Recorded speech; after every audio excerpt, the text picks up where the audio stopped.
Hello everyone, welcome to GATE academy. तो probability और random variable वाला पार्ट हमारा चल रहा है और लगभग लास्ट स्टेज पे हम लोग हैं। तो आज मैं लेक्चर नंबर 13 ले रहा हूँ। रैंडम वेरिएबल के कुछ इंपॉर्टेंट कंसेप्ट लूंगा, मैं कुछ इंपॉर्टेंट क्वेश्चन लूंगा, ऐसे क्वेश्चन भी लूंगा जो नॉर्मली आपसे जल्दी से बनते नहीं है या फिर आपको क्लिक भी नहीं करती चीज़ें, है ना। तो मेरा हर एक जो लेक्चर्स है वो सब आपको देखना है, कुछ भी मिस नहीं करना। अगर आप चाहते हो कि आपकी कमांड हो उस पर्टिकुलर चैप्टर पे, जिस चैप्टर को मैं डील करता हूँ, तो उस पे पूरे लेक्चर ऑर्डर से देखना है। आप ऐसा नहीं हो सकता कि थोड़ा बहुत आप देख लियो हो गया। अगर आपको कमांड करना है या फिर आपको आईआईटी के प्रोफेसर के क्वेश्चन को सॉल्व करने में हमेशा ईज फील करना है कि ठीक है सर, उनके क्वेश्चन कोई बहुत बड़ी बात नहीं होती, तो मेरी बातें पूरे ध्यान से सुनना है, ठीक है, एक एक चीज़ देखना है। जैसे मैं अगर आज बात करूँ तो मोमेंट ऑफ रैंडम वेरिएबल की बात कर रहा हूँ। ये टर्मोलॉजी नॉर्मली जो मैथमेटिक्स जो लोग पढ़ते हैं वो लोग कम सुनते हैं, ऐसा नहीं है कि नहीं सुनते, लेकिन कम सुनते हैं, क्योंकि इलेक्ट्रॉनिक्स वाले इस टर्मोलॉजी से थोड़े से वो अंडरस्टैंड करते हैं, इस टर्मोलॉजी को सुने रहते हैं, क्योंकि वो लोग अपने कम्युनिकेशन सिस्टम में रैंडम वेरिएबल जो उनको टॉपिक होता है वहाँ पे मूवमेंट सुने रहते हैं। लेकिन मैथमेटिक्स में जब भी ऐसी बात होती है तो कम लोगों को आइडिया रहता है, टफ नहीं है लेकिन फिर भी कम लोगों को आइडिया रहता है, कुछ है नहीं। देखो क्या है मूवमेंट ऑफ रैंडम वेरिएबल, क्या है। जैसे मूवमेंट ऑफ रैंडम वेरिएबल हम बोल रहे हैं कि जो nth मूवमेंट है रैंडम वेरिएबल का, वो expected value of nth power होता है। तो the movement of a random variable is the expected value of the power of that variable. इसका मतलब क्या हो गया? इसका मतलब अगर मैं 10th मूवमेंट बोल दूं किसी रैंडम वेरिएबल का, सपोज कर एग्जांपल अगर मैं ले लूं कि मैं बोल दूं कि सर मेरे को 10th मूवमेंट बोलना है, कि सर 10th मूवमेंट बोलना है, ये 10th movement of random variable बोलना है। इसका क्या मतलब हुआ? 10th movement of random variable का क्या मतलब हुआ? Sir 10th movement of random variable का मतलब हुआ expected value of x rays power 10, ये हुआ। अब अगर ये कंटिन्यूस रैंडम वेरिएबल है तो फिर आपको पता है कि एक्सपेक्टेड वैल्यू ऑफ एक्स की वैल्यू अगर 10 लिख रहा हूँ और कंटिन्यूस रैंडम वेरिएबल है तो लिमिट जो भी रहेगी, अभी तो मैं पूरा लिमिट लिख दे रहा हूँ, और x की पावर 10 और ये probability density function f of x D x, ये हो गया आपके पास 10th मूवमेंट। तो मूवमेंट आपके पास जो होता है, आपके पास expected value of the power of that variable, expected value of power. तो ये लिखा आपके पास कि nth मूवमेंट है तो x की पावर n लिखा हुआ है। अच्छा, एक जो ये मूवमेंट होता है वो रैंडम वेरिएबल, और एक ये nth सेंट्रल मूवमेंट होता है। एक आपके पास टर्म है सेंट्रल मूवमेंट का और एक nth मूवमेंट का है। अच्छा, ये जो nth मूवमेंट होता है ये अबाउट द ओरिजिन होता है। अगर कुछ नहीं लिखा रहा है तो by default about the origin, ये अबाउट द ओरिजिन होता है। देखो मूवमेंट अबाउट द ओरिजिन ये पहला लिखा हुआ, तो nth मूवमेंट या मूवमेंट अबाउट द ओरिजिन ये एक ही बात होती है। इसका मतलब ये हुआ कि जो nth मूवमेंट जो लिखा हुआ है, अगर मैं इसको बोल दूं आपके पास कि ये अबाउट द ओरिजिन होता है बाय डिफॉल्ट, अबाउट ओरिजिन। अगर कुछ नहीं लिखा है तो अबाउट ओरिजिन होगा, और अबाउट ओरिजिन लिखा है तो अच्छी बात है, नहीं तो सिर्फ nth मूवमेंट लिखा हुआ है जो मैं लिख रहा था। अच्छा, एक होता है nth सेंट्रल मूवमेंट, ये आपके पास होता है expected value of x minus E raise power, मतलब एक्सपेक्टेड वैल्यू ऑफ एक्स ये मीन वैल्यू है। इसका मतलब है कि अगर मैं बोल दूं कि 10th movement of random variable या 10th movement about mean of random variable या 10th सेंट्रल मूवमेंट लिख दूं, अगर मैं 10th सेंट्रल मूवमेंट लिख दूं या मूवमेंट अबाउट मीन लिख दूं, तो पता क्या होगा आपके पास? ये एक्सपेक्टेड वैल्यू जो होगी आपके पास, ये अगर मैं ऐसा लिख दूं आपके पास, ये 10th सेंट्रल मूवमेंट लिख देता हूं, सेंट्रल मूवमेंट। अच्छा, टर्मोलॉजी वाली बातें हैं, सेंट्रल मूवमेंट लिख दी ऑफ रैंडम वेरिएबल। इसका मतलब क्या हुआ? इसका मतलब हुआ sir expected value of x minus mu x, इसी को एक्सपेक्टेड वैल्यू ऑफ एक्स लिखा हुआ जो कि मीन होता है, इसकी पावर 10th होगी, ये मतलब वो मीन ये। इसलिए इसी वाली चीज को जो 10th central movement about random variable बोलते हैं, इसी को अबाउट दो अबाउट अबाउट मीन बोल दिया जाता है, इसी को अबाउट मीन बोल दिया जाता है, अबाउट मीन। और जब मैं बोल रहा था इसको कि 10th, ये नंबर 10th हो, 12th हो, 100 हो, कुछ भी हो सकता है, कितना भी मूवमेंट, तो 10th अगर से मूवमेंट बोल रहा हूँ, सेंट्रल मूवमेंट नहीं बोल रहा हूँ, 10th मूवमेंट बोल रहा हूँ, थोड़ी देर पहले लिखा भी था मैं। अच्छा सर 10th ही क्यों बोल रहा हूँ? अरे यार, अब एक एग्जाम्पल लेना था, अब 10th बोल देता, 12th बोल देता तो 12 लिख देता, अभी मैं अभी 5th बोल देता तो 5th लिख देता, तो डोंट वरी। इसकी वैल्यू क्या होती है? Expected value of x rays power 10, बस इतना ही। ये अब पता आपके पास, अगर मैं बोलूँ कि ये क्या आपके पास है, ये किसके अबाउट है, तो by default about origin, bye default about origin, कुछ नहीं बोल रहा है तो बाय डिफॉल्ट अबाउट ओरिजिन। तो दो चीज होती है, एक अबाउट द ओरिजिन होता है, एक अबाउट द मीन होता है, जिसको आप सेंट्रल मूवमेंट बोलते हैं, दिस वन। ये तो हम लिखते ही है, ये तो हमको लिखना आता ही है। कैसे लिखना आता है सर? ये तो हमको पता ही है सर। अगर सर कंटिन्यूस रैंडम वेरिएबल है तो ये माइनस इन्फाइनाइट टू इन्फाइनाइट हो जाएगा, एक्स की पावर 10 हो जाएगा, प्रोबेबिलिटी डेंसिटी फंक्शन और dx हो जाएगा। अच्छा, अगर ये डिस्क्रीट रैंडम वेरिएबल है तो समेशन हो जाएगा सर, समेशन हो जाएगा, और ये एक्स की पावर 10 हो जाएगा, और ये पी ऑफ एक्स हो जाएगा, is the probability mass function, the probability density function is the probability mass function, summation हो गया एक्स की पावर 10, इंटीग्रेशन समेशन में कन्वर्ट हो गया। अगर एक्स आपका कंटिन्यूअस रैंडम वेरिएबल है तो दिस, और एक्स अगर डिस्क्रीट रैंडम वेरिएबल है देन दिस, ये expected value of X x power 10। तो डिपेंड करता है कि हमारा रैंडम वेरिएबल कंटिन्यूअस है कि डिस्क्रीट। तो कुछ बातें थी बस आपके पास की पता हो। अब जब ऐसा लिखा आपके पास कि मूवमेंट अबाउट द ओरिजिन जो आपके पास है, जो हम बात कर रहे थे कि जैसे हम लिखते ही कुछ नहीं बोलता तो मूवमेंट अबाउट ओरिजिन ही होता है, ठीक है, तो इसी को nth मूवमेंट बोला जाता है। ओके ठीक है। अब आपके पास मूवमेंट ऑफ जो random variable about the origin also known as the raw movement बोलता है, रॉ मूवमेंट लिखा हुआ, और ये क्या मेजर करता है, distribution of shape and characteristic. जो मूवमेंट है वो क्या रिप्रेजेंट करता है, वो रिप्रेजेंट करता है डिस्ट्रीब्यूशन जो होगा आपके पास उसका शेप और कैरेक्टरिस्टिक, ये मूवमेंट ये इंडिकेट करता है, ये मेजर करता है कि ये मूवमेंट ही आपके पास। ये थ्योरेटिकल ज़्यादा कुछ आता नहीं हमको एग्जाम में, लेकिन बट फिर भी मेरा काम है कि बात करूं कि कभी कोई बोल दिया, वैसे तो आज तक कोई बोला नहीं है कि मूवमेंट का सिग्निफिकेंस बताओ क्या होता है, तो इसका काम ये है कि क्या मेजरमेंट देता है आपके पास, क्या आपको इन्फॉर्मेशन देता है डिस्ट्रीब्यूशन का जो शेप होता है और कैरेक्टरिस्टिक्स होता है, ठीक है, थ्योरेटिकल बात होगी। nth moment of random variable x about the origin, ये अबाउट द ओरिजिन आपके पास में लिख ही रहा था, ये देखो कंटिन्यूअस रैंडम वेरिएबल इसलिए ऐसा लिखा है, ये डिस्क्रीट, ये कंटिन्यूअस, ये फॉर द कंटिन्यूअस और ये फॉर द डिस्क्रीट, ये थोड़ी देर पहले बता ही रहा था, ठीक है ओके। अगर मैं बोलूं फर्स्ट मूवमेंट अबाउट ओरिजिन, इसका क्या मतलब, फर्स्ट मूवमेंट बोलूं अबाउट द ओरिजिन, इसका मतलब n की वैल्यू 1 हो गई।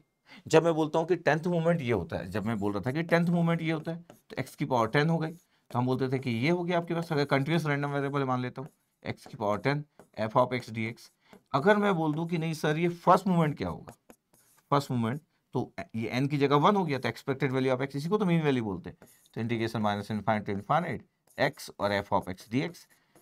If x is continuous random variable, देखो इसका तो फर्स्ट मूवमेंट जो होता है उसी को मीन बोलते हैं, यस, जो फर्स्ट मूवमेंट होता है about origin is also known as the mean, ये तो हम पहले से जानते हैं, और डिनोटेड बाय म्यू, ठीक है, it's okay, is the important कि जो फर्स्ट मूवमेंट है अबाउट द ओरिजिन, या first movement simply by default is origin. Sir अगर कभी अबाउट द ओरिजिन नहीं लिखा है तो by default about the origin, तो फर्स्ट मूवमेंट और first movement about the origin both are same, तो इसको बोलते हैं mean value. Second movement about the origin और सिंपली सेकंड मूवमेंट, तो सेकंड मूवमेंट बोलने का मतलब है कि n की जगह 2 तो x स्क्वायर हो जाएगा, और इसी को मीन स्क्वायर वैल्यू बोलते हैं। इसका मतलब है सेकंड मूवमेंट को मीन स्क्वायर वैल्यू बोलते हैं और फर्स्ट मूवमेंट को मीन वैल्यू बोलते हैं, ये इंपॉर्टेंट थी, इस बात को आप ध्यान रखेंगे, जो वेरी वेरी इंपॉर्टेंट, कि जो फर्स्ट मूवमेंट होता है उसको हम मीन बोलते हैं, सेकंड मूवमेंट को हम बोलते हैं mean square value, but by default both जो है वो दोनों किसके अराउंड में, अबाउट द ओरिजिन। अगर नहीं लिखा है तो by default about the origin, और लिखा है अबाउट द ओरिजिन, तो सच्ची बात क्या हो सकती है, जब तक सेंट्रल ना बोले, अबाउट द मीन ना बोले या सेंट्रल मूवमेंट ना बोले, तब तक ये रिजल्ट नहीं होगा, ठीक है, तो हमको देखना पड़ेगा कि हमको क्या बोला गया। ओके, अब movement about the mean, movement about the mean आपके पास जब हम बोलते हैं कि मूवमेंट अबाउट द मीन, तो ये होता है आपके पास। अगर बोल दिया जाए कि sir second movement about the mean क्या होता है, अगर मैं बोलूं कि second movement about the mean क्या होता है, second movement about the mean, अब मेरे को बताओ कि second movement about the mean क्या होता है, second movement about mean, about mean, second movement about mean क्या होता है, तो सर बोले expected value of sir x minus mu, लिख दिया हम लोग, इसका स्क्वायर, ये। अब बताओ आपके पास ध्यान से कोई क्या है, सर ये तो हम पढ़ के आए हैं, क्या इसी को क्या बोलते हैं, वेरिएंस, इसी को वेरिएंस बोलते हैं। इसका मतलब है आज तक जो भी आप वेरिएंस बोलते थे एक्चुअली वो second movement about the mean है, the second movement about the mean that means the variance. अगर मैं third movement about the mean बोलूं तो फिर उसका कोई टर्म नहीं होता, फिर आप लिखते हो फोर्थ मूवमेंट लिख दो, फिर कुछ भी लिख दो, लेकिन second movement about mean that means the variance. इसका मतलब तीन important terminology, first movement about the origin is the mean, second movement about the origin is the mean square value, और second movement about to mean is the variance. इतनी तीन बातें आपको हमेशा पता रहे, पढ़ के वैसे भी हम आ रहे हैं बट फिर भी इसका भी वही काम है कि मूवमेंट आपके पास जो सेंट्रल मूवमेंट होता है वो भी ये मेजरमेंट आपके पास क्या मेजर कर रहा है, डिस्ट्रीब्यूशन का शेप और कैरेक्टरिस्टिक्स। ये कभी काम आ सकता है, वैसे तो एग्जाम में कभी थ्योरेटिकल इतना पूछते नहीं है बट फिर भी।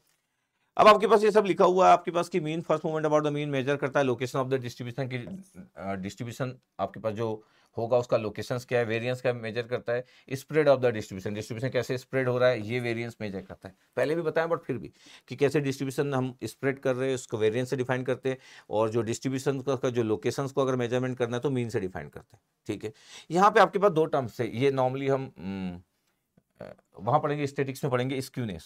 ये स्क्यूनेस एक टर्म होता है और एक कुर्टोसिस होता है, कुर्टोसिस या जो भी आप प्रोनाउंसिएशन यूज करते हैं तो इधर कुर्टोसिस। स्क्यूनेस जो होता है ये आपके पास जो थर्ड मूवमेंट होता है, आपके पास थर्ड मूवमेंट अबाउट मीन होता है, एक्स माइनस म्यू का क्यूब।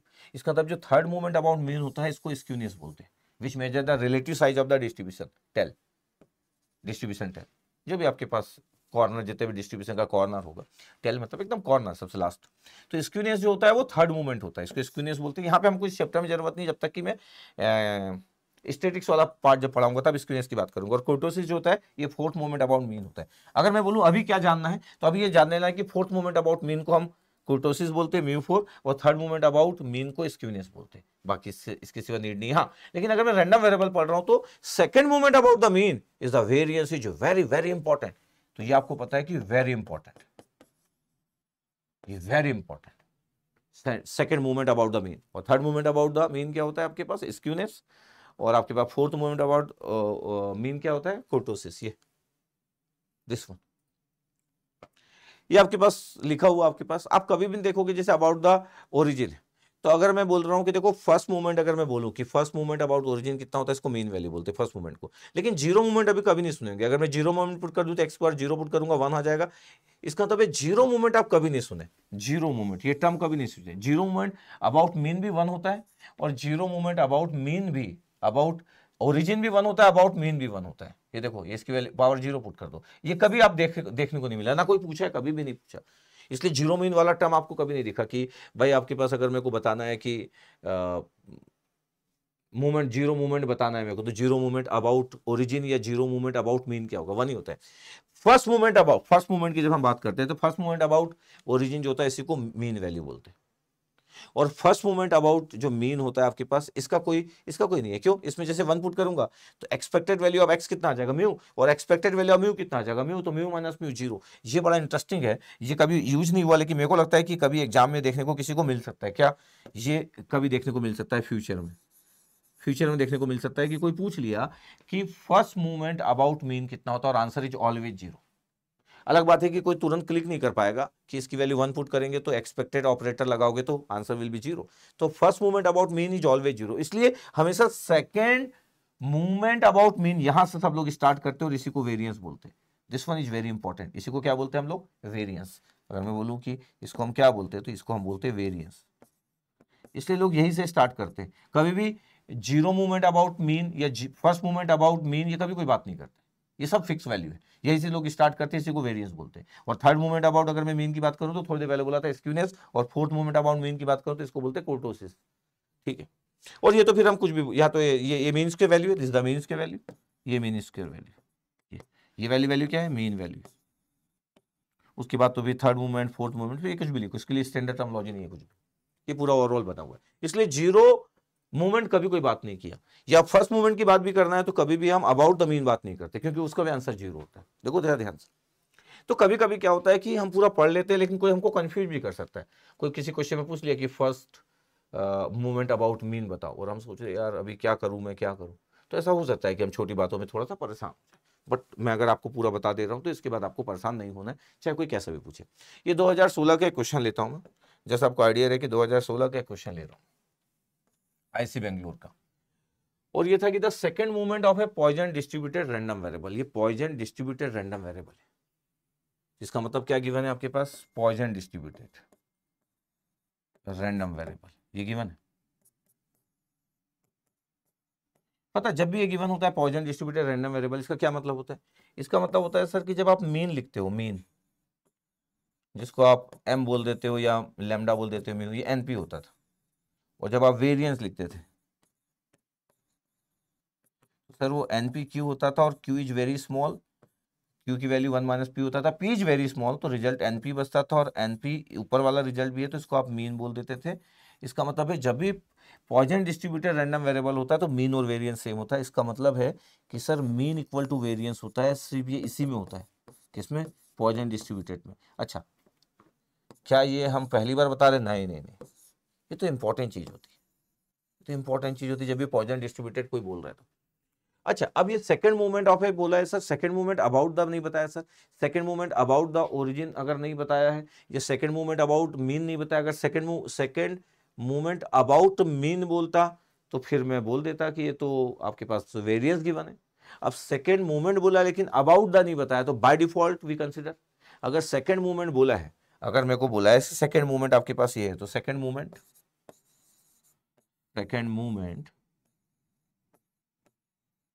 और सेकंड मूवमेंट अबाउट ओरिजिन एक ही बात है? Yes sir.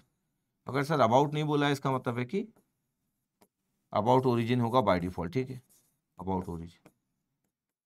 ये कितना गिवन है सर? ये क्वेश्चन में गिवन है 2 सर, ये सेकंड मूवमेंट। अब बताओ second movement about the origin को क्या बोलते हैं सर? इसको मीन स्क्वायर वैल्यू बोलते हैं, expected value of x square sir, इसी को सर मीन स्क्वायर वैल्यू बोलते हैं। बिल्कुल सही है, तो मतलब मीन स्क्वायर वैल्यू गिवन था आपको 2, ये जो गिवन है मीन स्क्वायर वैल्यू गिवन है, क्या निकालना आपको? मीन फाइंड आउट करना है। मीन स्क्वायर वैल्यू आपको पता है, मीन स्क्वायर वैल्यू आपको पता है। अब आपके पास रैंडम वेरिएबल का कंसेप्ट क्या है? रैंडम वेरिएबल का कंसेप्ट ये है कि जब आप बोलते हो कि यार वेरिएंस क्या होता है, तो आपको पता है कि वेरिएंस क्या होता है, तो वेरिएंस आपके पास होता है mean square value minus mean का होल स्क्वायर। बट अभी इंटरेस्टिंग बात क्या है, in case of PD, Poisson distributed random variable, इस केस में क्या होता है? इस केस में सर मीन और वेरिएंस सेम होता है, यही इसकी प्रॉपर्टी है, तो मीन और वेरिएंस सेम होता है। चलो m लिख लेते हैं, तो पता है ये वेरिएंस m हो गया, मीन स्क्वायर वैल्यू क्वेश्चन में गिवन था 2, और ये मीन को भी हम m बोलेंगे, बट ये स्क्वायर है, m स्क्वायर। इक्वेशन क्या बन गया? m स्क्वायर बन गया, प्लस m बन गया और माइनस 2 बन गया। ये इक्वेशन देखो ध्यान से, तो ये क्या हो गया? m प्लस 2 फैक्टर बना लो, और m माइनस 1 चेक करोगे तो 2 फैक्टर आएंगे। अब m की वैल्यू 2 वैल्यू आ रही है, m की वैल्यू 2 आ रही है, एक m minus 1 equal to 0, that means m equal to 1, और एक m प्लस 2 इक्वल टू 0, इसका मतलब है m की वैल्यू माइनस 2। क्या मीन वैल्यू नेगेटिव नहीं हो सकता है, लेकिन जब हम पॉइजन डिस्ट्रीब्यूटेड की बात करते हैं तो पॉइजन डिस्ट्रीब्यूशन में मीन वैल्यू np होता है, और np की वैल्यू जो ऑलवेज पॉजिटिव, जो ये पॉजिटिव वैल्यू, n और p नेगेटिव क्यों होगा? प्रोबेबिलिटी नेगेटिव होता नहीं, और n आपके पास नंबर ऑफ सैंपल्स मान लेते हैं, np is always positive value यहाँ पे। अदरवाइज तो मीन वैल्यू आपको पता है कि एक्सपेक्टेड वैल्यू में भी नेगेटिव, बट जब हम पॉइजन डिस्ट्रीब्यूशन की बात करते हैं जो ऑलवेज पॉजिटिव वैल्यू, तो m की वैल्यू माइनस 2 इसलिए नहीं हो सकता क्योंकि पॉइजन डिस्ट्रीब्यूटेड है, तो m की वैल्यू 1, दिस वन। तो पता है इस क्वेश्चन में आंसर क्या था आपके पास? 1 था, 1 आपको पुट कर दिया था एग्जाम। सर अगर इस क्वेश्चन में सेकेंड मूवमेंट अबाउट, अगर ये गिवन होता second movement about mean given होता, तब क्या होता? अच्छा, सेकेंड मूवमेंट अबाउट मीन अगर गिवन होता, सपोज इफ, ये न्यू क्वेश्चन लिख देता हूं मैं, न्यू क्वेश्चंस, क्योंकि पता सब कुछ होना चाहिए। If second movement about mean given होता, अबाउट मीन ये गिवन होता, 2 गिवन होता, तो सेकेंड मूवमेंट अबाउट मीन को ही तो वेरिएंस बोलते हैं। इसका मतलब है कि आपको तो वेरिएंस गिवन था, इसका मतलब वेरिएंस गिवन था, आपको वेरिएंस गिवन था। अच्छा, इन पीडी क्या होता है? इन पॉइजन डिस्ट्रीब्यूटेड। सर मीन पूछा था आपको एग्जाम में कि मीन कितना होगा, तो मीन और वेरिएंस सेम होता, तो आपका आंसर वही हो जाता जो क्वेश्चन में गिवन था, और आपका आंसर 2 हो जाता। आंसर इज 2, आंसर इज 2, ये सिंपल क्वेश्चन सॉल्व। इसका मतलब है सर ये क्वेश्चन तो इस बात पे बेस्ड हो गया सर कि मेरे को ये सब भी आना चाहिए, ये रिलेशनशिप, यस, मेरे को ये भी आना चाहिए कि पॉइजन डिस्ट्रीब्यूटेड रैंडम वेरिएबल का कांसेप्ट क्या है, पॉइजन डिस्ट्रीब्यूटेड जब होता है तब आपके पास ये सब क्या होता है। हाँ, ये पूरी चीजें सब कनेक्टेड है, इसलिए रैंडम वेरिएबल हमेशा प्रोबेबिलिटी की बात पढ़ना चाहिए, डिस्ट्रीब्यूशन की बात पढ़ना चाहिए, इसलिए ऑर्डरिंग जो मैं फॉलो कर रहा हूं उसको फॉलो करना आपको हमेशा, ठीक है। ये बेसिक एंड गुड क्वेश्चन था, ये 2008 का आईसी बेंगलोर का क्वेश्चन है।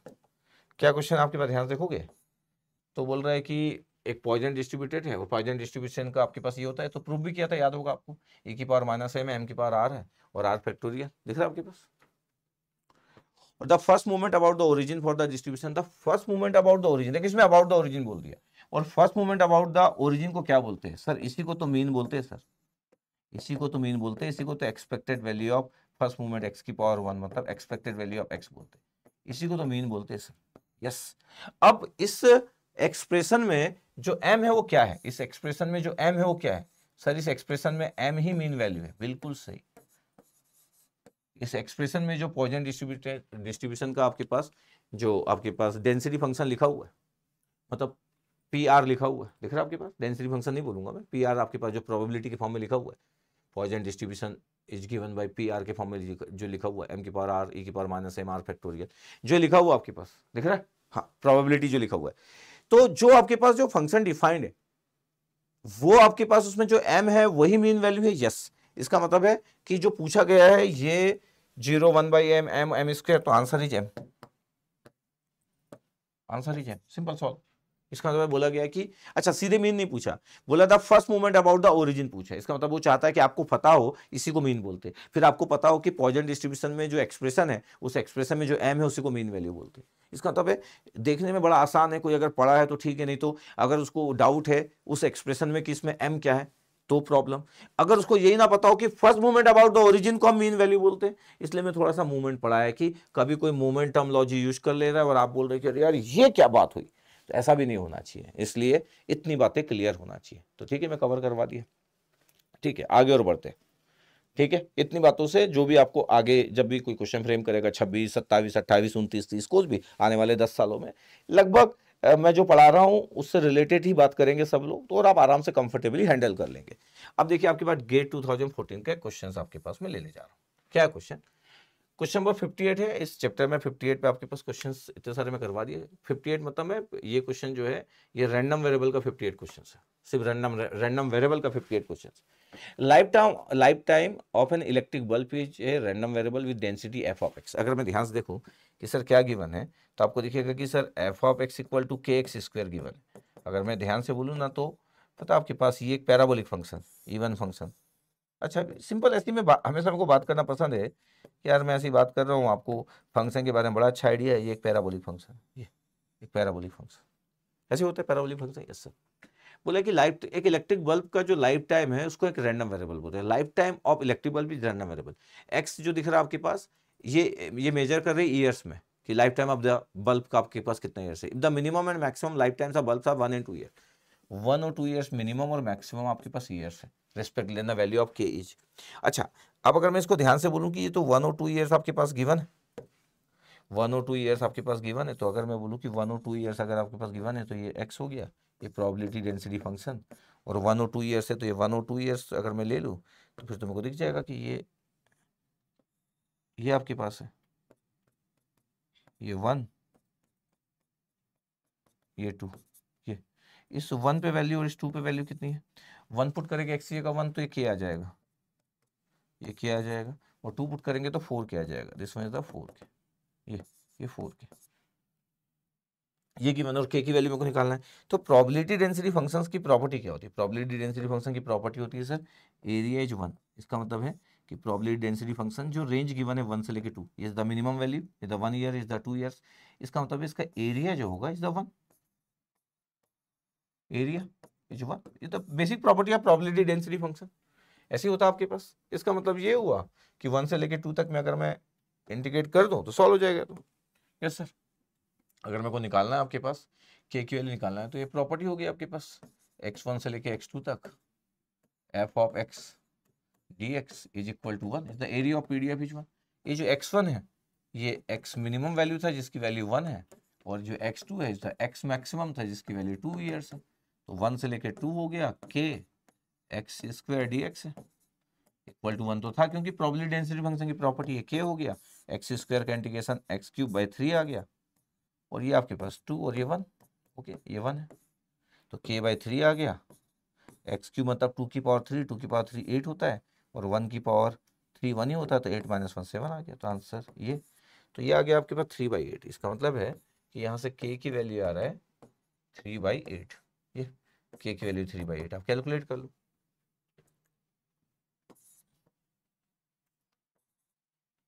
चौबीस हो गया, 60 हो गया,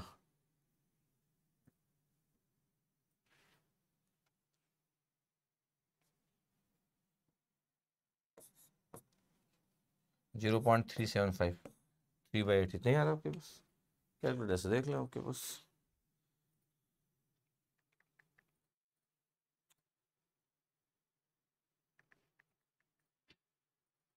चेक कर लेते हैं अपन, 0.375, ठीक है, के की वैल्यू निकल गई अपने पास, सिंपली सॉल्व हो गया। क्वेश्चन में कुछ था नहीं, क्वेश्चन में कुछ भी नहीं था, हम सिर्फ इतना ही क्यों लिए, क्योंकि उतने भी डिफाइंड था 1 से लेकर 2 ईयर्स तक, 1 से लेकर 2 ईयर्स, एक्स इन ईयर्स आपके पास गिवन है, के की वैल्यू तो 0.375 आंसर आ गया। ये एग्जाम में आपको पुट करना था 0.375, तो ये आपके पास इस बार लाइफ टाइम था इलेक्ट्रिक बल्ब का, वो आपके पास गिवन था कि इतना ही आपके पास ईयर्स है, ठीक है, ओके, कोई इशू नहीं है, तो इतना हमको क्लियर रहना चाहिए, और के की वैल्यू मेरे को फाइंड आउट करना था, ठीक है। अब आपके 2019 का क्वेश्चन आया था आपके पास, और ये बहुत ही वेरी गुड क्वेश्चन है, पहले इसलिए देता हूँ कि वेरी गुड क्वेश्चन। अगर मैं किसी कोई इंटेलिजेंट स्टूडेंट को दूं और बोलूं कि इसको सॉल्व कर, तो हो सकता है उससे ना बन पाए, मतलब देखेगा और सोचेगा, सोच में पड़ जाएगा। 2019 आईआईटी मद्रास का क्वेश्चन।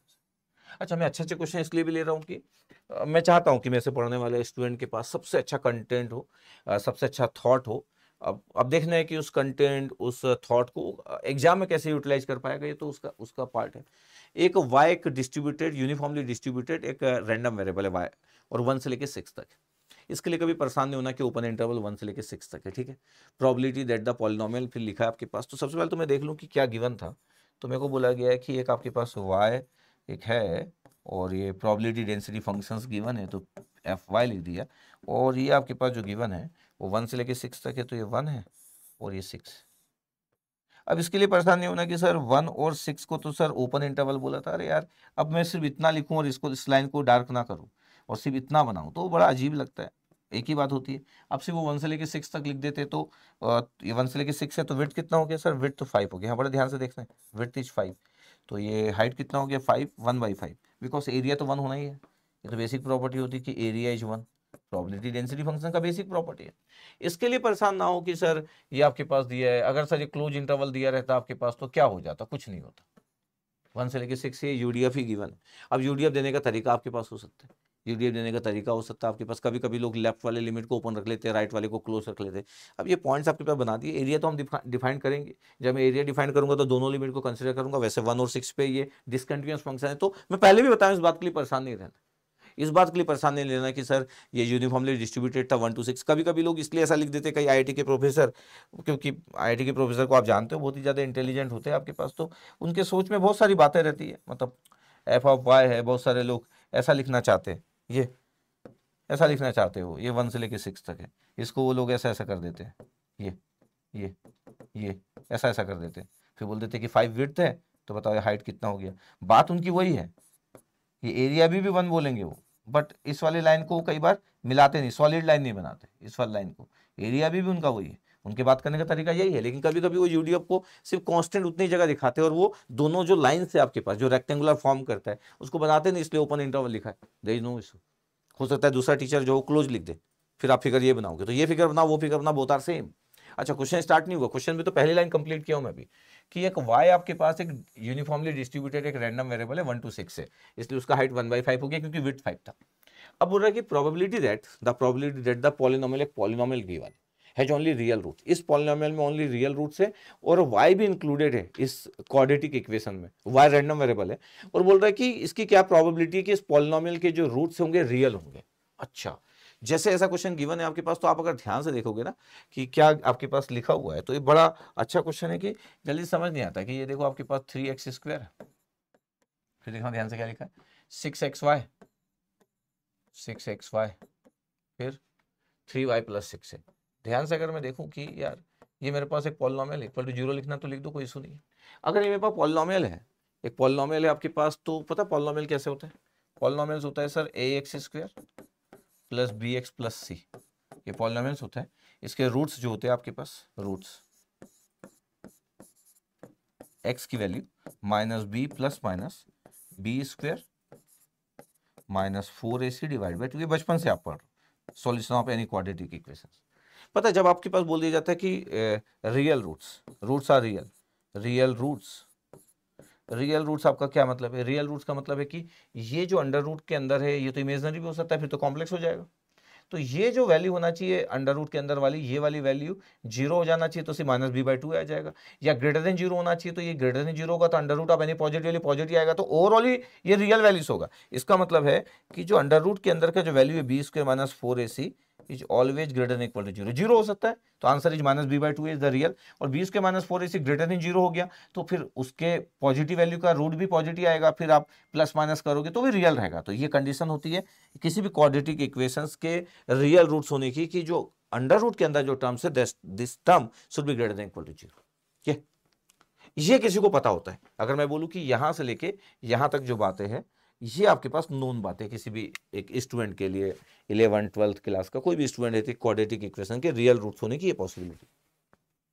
अब हमको जो दिया था, हमको वैसे दिया आपके पास, देखो एक ही जगह 3 दिया, अगर आप ध्यान से देखोगे तो क्या क्या दिया। अगर मैं बोलूं कि क्या क्या आपको दिख रहा है, तो आपको दिखेगा सर ए की जगह सर दिया 3, हाँ, बी की जगह क्या दिया सर, बी की जगह 6y दे दिया, मतलब रैंडम वेरिएबल इन्वॉल्व कर दिया, और सी की जगह भी 3y + 6 दे दिया। ओके ठीक है, कोई सुनिए, इतना दे दिया। अब b स्क्वायर माइनस 4ac भाई, अगर मैं बोल रहा हूँ कि ये मेरे पास रिजल्ट है क्या, b square minus 4ac greater than equal to zero, तो b स्क्वायर मतलब 6y का स्क्वायर 36y स्क्वायर, बिल्कुल सही, माइनस 4a मतलब 12 हो गया, और c की वैल्यू 3y + 6 हो गया। ठीक है, ये 36y स्क्वायर था, ठीक है, ये भी 36y आ गया, और ये 12 × 6 72 greater than equal to zero. अगर मैं 36 से डिवाइड कर दूं तो y square minus y minus 2 is greater than equal to zero. ये इक्वेशन आ गई। इस इक्वेशन को नेक्स्ट पेज में ले जा लेता हूं मैं, y square minus y minus 2 greater than equal to zero. इस क्वाड्रेटिक इक्वेशन को अगर मैं फॉर्म कर लूँ तो y माइनस 2 और y + 1, ध्यान देखो जरा, यस सर। अब दो का प्रोडक्ट है greater than equal to zero, इसका मतलब दोनों ग्रेटर देन जीरो होना चाहिए। अगर मैं बोलूँ कि क्या पॉसिबिलिटी है, पॉसिबिलिटी कि दोनों ग्रेटर देन जीरो होगा, दोनों का प्रोडक्ट तभी ग्रेटर देन जीरो होगा, तो इसका मतलब है कि y minus 2 greater than equal to zero and y + 1 greater than equal to zero. दूसरी पॉसिबिलिटी क्या है सर, दूसरी पॉसिबिलिटी है कि सर एक माइनस एक प्लस एक ग्रेटर देन जीरो, एक लेस देन जीरो होगा, तो फिर ये कभी सेटिस्फाइड नहीं करेगा, दोनों लेस देन जीरो तभी सेटिस्फाइड कर लेगा। y minus 2 less than equal to zero and y + 1 less than equal to zero. ये दो पॉसिबिलिटी। अगर ध्यान से आप देखोगे तो ये क्या है, ये है सर y माइनस 2, तो y greater than equal to 2 and ये आपके पास हो गया कि y greater than -1, y greater than equal to -1। अगर y की वैल्यू 2 से ज़्यादा है तो -1 से ज़्यादा होगी, तो इसका कंक्लूजन क्या हो गया, इसका कंक्लूजन हो गया आपके पास y ग्रेटर देन 2, जो वैल्यू आपके पास 2 और 2 से ज़्यादा होगी आपके पास, तो अपने आप ही -1 से ज़्यादा होने वाली है। यस, अच्छा इसलिए भी, अच्छा ये एक आ गया। अच्छा दूसरी वाली वैल्यू क्या होगी आपके पास, दूसरी वाली वैल्यू में y less than equal to 2 and y less than equal to -1। इसमें कंक्लूजन क्या हो गया, इसमें कंक्लूजन हो गया y less than equal to -1, क्योंकि जो -1 से छोटा होगा वो तो 2 से भी छोटा होगा। अच्छा बट मैं अगर बोलूं कि ये वैलिड और ये इनवैलिड, तो ये जम नहीं रहा है, कैसे वैलिड वो इनवैलिड, ये वैलिड वो इनवैलिड कैसे, both are valid actually, but क्यों ऐसा बोला, बिकॉज y मेरे पास डिफाइंड है यार। अगर आप ध्यान से देखो ना कि क्या मैं बोलना चाह रहा हूं, तो मेरे पास y ना ऑलरेडी जो y है वो डिफाइंड है, ये प्रोबेबिलिटी डेंसिटी फंक्शन मेरे पास डिफाइंड है। कहां से कहां तक था पता आपके पास, ये 1 से लेके 6 तक था मेरे पास, ये 1 से लेके 6 तक था मेरे पास ये, और जिसका हाइट कितना था 1/5 ये। तो अगर मैं बोलूं कि y less than equal to -1, तो ये आपको दिख नहीं रहा है, देखो आपके पास इनवैलिड है। और y greater than equal to 2 बोल रहा हूँ, इसका मतलब है कि y greater than equal to 2 बोल रहा हूँ, तो अगर मैं ये 2 ले लूँ यहाँ से, तो 2 से आपके पास कब तक हो सकता है आपके पास, इसका अगर मेरे को प्रोबेबिलिटी फाइंड आउट करना है तो इस रेंज की बात की जा सकती है, ओनली दिस रेंज। कौन सी दिस रेंज, ये इतना से रेंज की बात की जा सकती है बस, ये इसका मतलब है कि y greater than equal to 2, अगर आप ध्यान से देखा जाए तो आप भी बोल सकते हो कि ये आपके पास जो है ये बिलोंग्स टू आपके पास 2 से लेके 6 तक है, 2 और 6 ओपन इंटरवल में, ओपन इंटरवल अगर आपको बहुत लिखने का बहुत मन कर रहा है, इसको बोलते हैं थोड़ा सा ज़्यादा मैथमेटिक्स की बात करना। अच्छा एक टीचर को अपना अच्छा से दिखाना कि देखो मैं मेरा स्टाइल देखो 2 इंक्लूडेड है, 6 इंक्लूडेड नहीं है क्योंकि क्वेश्चन में गिवन नहीं था, बाकी कुछ प्रॉब्लम नहीं है, 2 से लेके 6 तक है। तो पता आपके पास ये वैलिड क्यों बोल रहा हूँ, ये इनवैलिड क्यों बोल रहा हूँ, क्योंकि इसको लिखूंगा तो जीरो आएगा, इसका कोई प्रोबेबिलिटी आपके पास होगी नहीं, y लेस देन -1 यहाँ कहीं पे होगा, इसके अंदर तो है नहीं। और y greater than equal to 2 ये वाला आपके पास। तो अगर मेरे को प्रोबेबिलिटी मेरे को बताना है कि रियल रूट्स होने की क्या प्रोबेबिलिटी होगी, तो उसकी कंडीशन ये थी, इसकी कंडीशन ये थी, तो इसकी कंडीशन से निकला y greater than equal to 2। इसका मतलब रियल रूट्स होने की प्रोबेबिलिटी क्या होगी, तो probability y greater than equal to 2 होगी। और y greater than equal to 2 मतलब इसका एरिया, किसका एरिया, इतने का एरिया, इतने का एरिया मतलब पता है आपके पास ये कितना है विड्थ, ये सर 2 से लेके 6 तक 4 है, तो ये 4 विड्थ हो गया, और हाइट कितना हो गया 1/5 सर, तो रिजल्ट कितना है 4/5 सर, 0.8, 0.8 इज द आंसर। ये इसकी प्रोबेबिलिटी है, प्रोबेबिलिटी दैट मीन्स का एरिया, इसका y greater than equal to 2 का, तभी रियल रूट्स आ गए थे y greater than equal to 2 होगा। सर y लेस देन -1 में भी तो हो रहा है, लेकिन उसकी प्रोबेबिलिटी कुछ है नहीं ना, वो तो प्रोबेबिलिटी डेंसिटी फंक्शन एग्जिस्ट नहीं कर रहा उस जगह पे, इसका मतलब आंसर विल बी 0.8। ऐसे क्वेश्चन का आंसर 0.8 है। तो ऐसे क्वेश्चन नहीं बन सकते, मतलब इसलिए भी नहीं बन सकते क्योंकि एक तो हमारा रैंडम वेरिएबल है, एक डेंसिटी फंक्शन मेरे पास डिफाइंड है, फिर ये रियल रूट्स भी बोल दिया, एक्स इन्वॉल्व कर लिया, रियल रूट्स होने की कंडीशन, तो फिर एक अच्छा मैथ्स पता होना चाहिए, थोड़ा सा ये बेटर मैथ्स का स्टाइल हो गया कि रियल रूट्स, अच्छा पता सब कुछ है कि रियल रूट्स होने के लिए यही होना चाहिए, पता यही है कि यही पुट करेंगे, लेकिन कई बार दोनों को मर्ज करना आसान नहीं हो पाता है। ये कंडीशन, 2 नंबर का product greater than equal to 0, तो दोनों ग्रेटर देन 0 होना चाहिए, दोनों लेस देन 0 होना चाहिए। दोनों लेस देन 0 भी वैलिड था, इनवैलिड क्यों लिखा, क्योंकि इस प्रोबेबिलिटी डेंसिटी फंक्शन में y less than equal to -1 कहां पे वैलिड होगा, उसकी तो प्रोबेबिलिटी है ही नहीं, 0 होगी, पीडीएफ वहां एग्जिस्ट ही नहीं कर रहा है। ग्रेटर देन इक्वल टू 2 में लेके 2 से लेके 6 तक, इसके लिए परेशान मत होना कि सर 2 में क्लोज इंटरवल बना दिया, 6 में, तो मेरा स्टाइल दिखाने के लिए कि यार देखो ग्रेटर देन इक्वल टू 2 था तो 2 से ज्यादा, और 6 तक, क्योंकि ये डेंसिटी फंक्शन 6 तक है, तो 6 में सर ओपन इंटरवल क्वेश्चन में गिवन था इसलिए, अदरवाइज तो मैं को लिखने की जरूरत नहीं। 2 और 6 के बीच का एरिया ये 0.8 is a very very good question. ऐसे क्वेश्चन इतनी जल्दी नहीं बनते, आपको, आप प्रैक्टिस में रहते हो, आपका बहुत फेवरेट ये सब्जेक्ट है, ये सब्जेक्ट ही फेवरेट है, रैंडम वेरिएबल आपको एक फेवरेट टॉपिक लगता है, तो फिर ये क्वेश्चन बन सकता था। अगर रैंडम वेरिएबल फेवरेट टॉपिक नहीं है तो फिर ऐसे क्वेश्चन नहीं बनेंगे, तो कोई प्रॉब्लम नहीं है, इतने सालों में तो ऐसे क्वेश्चन आएंगे ना। 2004 IIT दिल्ली का क्वेश्चन ले रहा हूं, again good question, again good questions. कैसे गुड क्वेश्चन, ध्यान देखा जाए, point is randomly selected with uniform probability in the XY plane, क्या है, within the rectangle with corner 0 0 1 0, x और वाई प्लेन में है 1 2 0 2। इसका मतलब ध्यान से अगर देखा जाए ना, ध्यान से अगर देखा जाए तो आपके पास पता है कैसा है, ये हुआ एक XY प्लेन, तो एक्स और वाई, ये पता है आपके पास। अब मैं बोल रहा हूँ एक पॉइंट ये है 0 0, एक पॉइंट है एक्स वैल्यू 1, ये 0,0, ये 1,0, ठीक है। फिर आपके पास है 1 2, तो यहाँ पे आपके पास हो गया 2, और फिर आपके पास है 0 2, ये वाला पॉइंट 0 2, ये, और ये आपके पास कितना है 1,2, इसलिए रेक्टेंगुलर बोला था, और ये 0,2, x0 y2, ये 4 पॉइंट बना दिए आपके पास। तो बोला था कि पॉइंट रैंडमली सिलेक्ट कर ले, uniform probability in XY plane में, और ये रेक्टेंगुलर फॉर्म कर रहा है, तो ठीक है रेक्टेंगल बन रहा है, ठीक है, विद द कॉर्नर, जो चारों कॉर्नर को मिलाती है। बोला P is the length of the position vector. अच्छा, कई बार आपके पास ये क्लियर है, पोजीशन लिखने की जरूरत नहीं थी, is the position only, is the position vector. अब पोजीशन वेक्टर आपके पास अगर आपको क्लियर है थोड़ा बहुत भी, आपके पास एक XY प्लेन में पोजीशन वेक्टर्स क्या होता है आपके पास, अगर कभी आपके पास आप देखे हो कि पोजीशन वेक्टर हम कैसे लिखते, पोजीशन वेक्टर की लेंथ कैसे लिखते, लेंथ ऑफ पोजीशन वेक्टर, कभी आपके पास अगर कभी देखे हो ना आपके पास कि एक XI प्लस YJ अगर 2 डायमेंशन में, तो पोजीशन वेक्टर आपके पास अगर R वेक्टर अगर आपके पास हो ये, तो ये R वेक्टर का जो लेंथ होता है ये √x² प्लस y², ऐसे करके लिखते हैं हम लोग, ये पोजीशन वेक्टर का लेंथ, ये 2 डायमेंशन, 3 डायमेंशन में x² y² प्लस z² होता है, बट ये नॉर्मली पोजीशन वेक्टर जो टर्मोलॉजी है वेक्टर कैलकुलस में यूज होता है। तो मान लेते हैं आपके पास कि कोई भी आपके पास एक पोजीशन वेक्टर ये ले लिए हम लोग, ये यहाँ पे एक पॉइंट ले लिए, ये x एक्सिस और ये y, और ये आपके पास p, आपके पास एक प्रोजेक्शन, आपके पास ये पोजीशन वेक्टर है। तो पोजीशन वेक्टर की अगर मैं बोलूँ कि इसका मैग्नीट्यूड कितना होता है, p is the position vector ले लेता हूँ मैं, p बोला भी है कि p is the length of the position vector, तो ठीक है p वेक्टर की अगर मैं बात कर लूँ आपके पास, तो अगर आप ध्यान से देखोगे तो p इसका लेंथ कितना होगा √x² प्लस y² होगा, पी वेक्टर का अगर मैं लेंथ बोलूँ कि पी क्या है, तो पी यही है, ये पोजीशन वेक्टर का लेंथ है। तो पी की वैल्यू कितनी होगी, under root x square plus y square.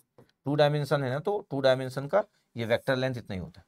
3 dimension का x square plus y square, under root x square plus y square plus z square होता है, ये पोजीशन वेक्टर। हाँ, अभी ऐसा हो सकता है कि किसी को उतना मजा ना आए, क्यों, क्योंकि सर मैं तो वेक्टर कैलकुलस पढ़ा नहीं सर, पोजीशन वेक्टर आपके पास पढ़ा नहीं, तो पोजीशन वेक्टर की खूब बात होगी। पोजीशन वेक्टर की बात इन जनरल हो जाएगी, चाहे फिर ग्रेडियंट निकालने की बात हो, चाहे फिर डाइवर्जेंस की बात हो, मतलब मजेदार होता है जब पोजीशन वेक्टर की बात की जाती है आपके पास, है ना। स्पेशली डाइवर्जेंस वाले में आर वेक्टर जो होता है, 3 डायमेंशनल पोजीशन वेक्टर की बात करेंगे हम वेक्टर कैलकुलस में। तो अभी 2 डायमेंशन था, एक्स वाई प्लेन था, और आपके पास ये पी जो है वो लेंथ है, तो under root x square plus y square होता है ये। अगर मैं बोलूं कि अगर पी आपके पास जो पोजीशन वेक्टर आपके पास एक एक्स वाई प्लेन है, तो आपके पास ये हो गया under root x square plus y square, the length of position vector in the 2 dimension, length of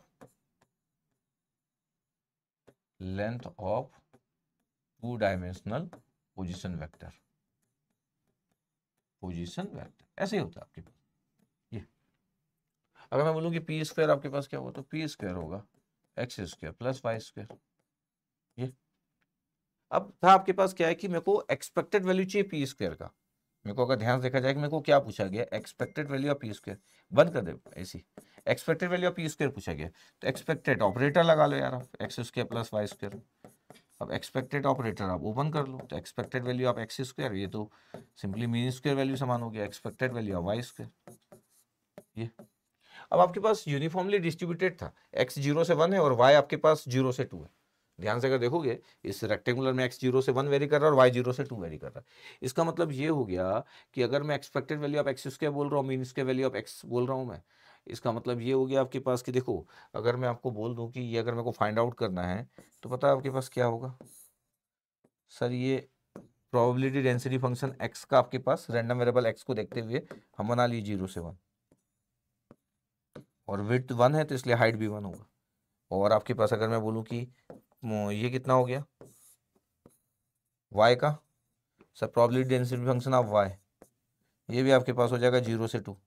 अगर ये 0 से 2 हो गया तो आपके पास ये हो गया, और 0 से 2 अगर है तो ये 1/2 हो जाएगा। Area is 1, area is always 1, किसी भी प्रोबेबिलिटी डेंसिटी फंक्शंस का एरिया इज 1, ऑलवेज 1।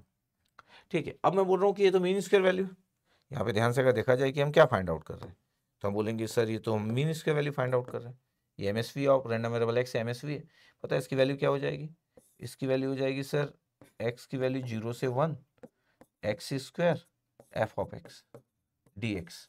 ये रैंडम वेरिएबल एक्स का था, तो mean square value of x, ये क्या हो जाएगा, ये हो जाएगा सर वाई की वैल्यू 0 से 2 तक, क्योंकि वाई 0 से 2 वैरी कर रहा था, और y square f of y, ये ऐसा निकल जाएगा सिंपली। 2 रैंडम वेरिएबल और दोनों का पीडीएफ ले लिया हम लोग। अब सोचो कि एफ ऑफ एक्स की वैल्यू कितनी है, 1 है, तो 0 से 1 में एफ ऑफ एक्स 1 है, और एफ ऑफ वाई की वैल्यू कितनी है, 1/2 है। तो अब अगर मेरे को सॉल्व करना है कि expected value of P square या expected value of x square plus expected value of Y square. अब इसको जब मैं सॉल्व कर रहा था तो एक्स की वैल्यू 0 से 1 था, ये एक्स स्क्वायर था, और एफ ऑफ एक्स की वैल्यू 1 था डी एक्स, प्लस ये y की वैल्यू 0 से 2 था, ये वाई स्क्वायर था, और एफ ऑफ वाई की वैल्यू 1/2 था डी वाई। सिंपली अब सॉल्व कर लो, ये x³/3 हो गया। जब x³/3 हो गया, लिमिट 0 to 1 हो गया, ये 1/2 पहले से बाहर है, ये भी y³/3 हो गया, ये 0 से 2 है, क्या आ रहा है, ये 1/3 आ रहा है सर। ये कितना आ रहा है, 2 की पावर 3 8 कर दिए, 8/6, इसका था 1/3 प्लस 4/3, तब आंसर विल बी 5/3। ये expected value of P square आ गया। तो कभी कभी ऐसे क्वेश्चन जो होते हैं एकदम से क्लिक नहीं करते, यार ये क्या बोलना चाह रहा है, लिखने का तरीका आपके पास क्या है, ये समझ नहीं आता है। क्योंकि एक तो एक्स वाई प्लेन था आपके पास, इसका था 2 रैंडम वेरिएबल एक साथ आपके पास डिफाइंड थे, इस तरीके से डिफाइंड थे आपके पास, ये इस तरीके से डिफाइंड थे, और मेरे को पोजीशन वेक्टर के फॉर्म में बोल दिया था, और expected value of P square बोल दिया था, तो मैं पोजीशन वेक्टर का लेंथ निकाला, उसका स्क्वायर कर लिया, तो अंडर रूट चला गया, फिर मैं नॉर्मली सॉल्व कर लिया जैसे सॉल्व करना था। तो इसमें एक ही चीज था कि length of the position vector क्या होता है किसी 2 डायमेंशन में, बस इतना ही था। ठीक, तो ऐसे क्वेश्चन थोड़े से एक्स्ट्रा क्वेश्चन होते हैं जब आपको थोड़ा सा नॉलेज की नीड पड़ती है। ये क्वेश्चन जो था ये एक सिंपल क्वेश्चन था 2020 आईआईटी दिल्ली का, लेकिन ये क्वेश्चन एकदम से एग्जाम में जब सॉल्व किए होंगे तो कई लोगों से बना नहीं होगा। Good question. कैसे गुड क्वेश्चन? क्योंकि क्वेश्चन टफ नहीं है, पर फिर भी नहीं बना होगा क्योंकि लिखने का स्टाइल ऐसा था कि एक two sides of fair coin है, एक फेयर कॉइन में टू साइड से इसको लेबल कर रहे 0 और 1, तो एक 0 कर दे रहे एक लेबल, एक साइड 1 कर दे रहे, मतलब हेड और टेल की जगह 0 और 1 लिखा हुआ है। The coin is toss two times independently, two times toss कर रहे, एम और एन डिनोट द लेबल से, एम मान लो 0 है और आपके पास 1 मान लो ये है, तो हम एम और एन डिनोट कर रहे label corresponding to the outcomes of the those tosses, कि एम और एन डिनोट कर दे रहे हम। इसका मतलब क्या हुआ? इसका मतलब ये हो गया कि मैं एज्यूम कर लेता हूं कि जो 0 है वही हेड, और ये आपके पास एम लिख दिया, जो 1 है वो टेल है, और इसको मैं एन लिख दे रहा हूँ, ये दिस वन। इसका मतलब ये हुआ कि अगर मैं 2 बार टॉस कर रहा हूँ, ध्यान रखना, आराम से अपन इसको हैंडल कर लेंगे।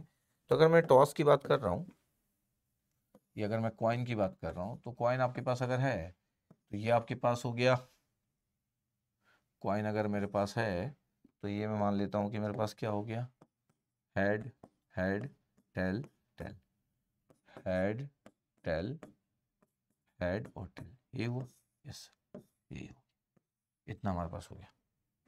अगर मैं बोल दूं कि मैं इसको अगर एम और एन मान लूं, एम और एन, एम और एन मान लेता हूं, तो वही 4 कॉम्बिनेशन आपके पास हो गए।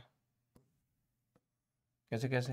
हेड को 0 0 लेबल कर लिया हम लोग, ये आपके पास 0 1 हो गया, ये हमारे पास 1 0 हो गया, और ये आपके पास जो हो गया 1 1 हो गया। तो बोला कि आपके पास लेट एम और n denote the levels corresponding to the outcomes of the those tosses. अगर मैं कॉइन को 2 बार टॉस कर रहा हूँ तो एम और एन डिनोट कर रहा है जो भी लेबल्स है उसके करस्पॉन्डिंग टॉसेस के, तो आपके पास ये आ गया 0 0 1 1 0 1 0 1 आ गया। अच्छा, आपके पास तो हम बोल दिए कि ठीक है हेड हेड है टेल को, आपके पास ये लिख लिया, हेड को 0 बोल दिया और टेल को 1 बोल दिए, उसके अकॉर्डिंग लिख दिया एम और एन के 4 पॉसिबिलिटी है, 2 बार टॉस कर रहा हूँ तो। बट अब उसके बाद क्या बोल रहा है कि जो रैंडम वेरिएबल एक्स है उसको कैसे डिफाइन कर रहे हैं, minimum value. Random variable x को मैं डिफाइन जो कर रहा हूं वो बड़ा अच्छा है कि x इक्वल टू क्या है, तो x इक्वल टू है minimum m comma n, minimum m comma n, मतलब जो मिनिमम वैल्यू होगा उसको मैं रैंडम वेरिएबल डिफाइन कर रहा हूँ। अब मेरे को बताओ यार 0 कॉमा 0 और 0 में से मिनिमम वैल्यू कितनी होगी, 0 0 में से 0 होगी, 0 1 में से 0 होगा, 1 0 में से 0 होगा, और 1 1 में से 1 होगा।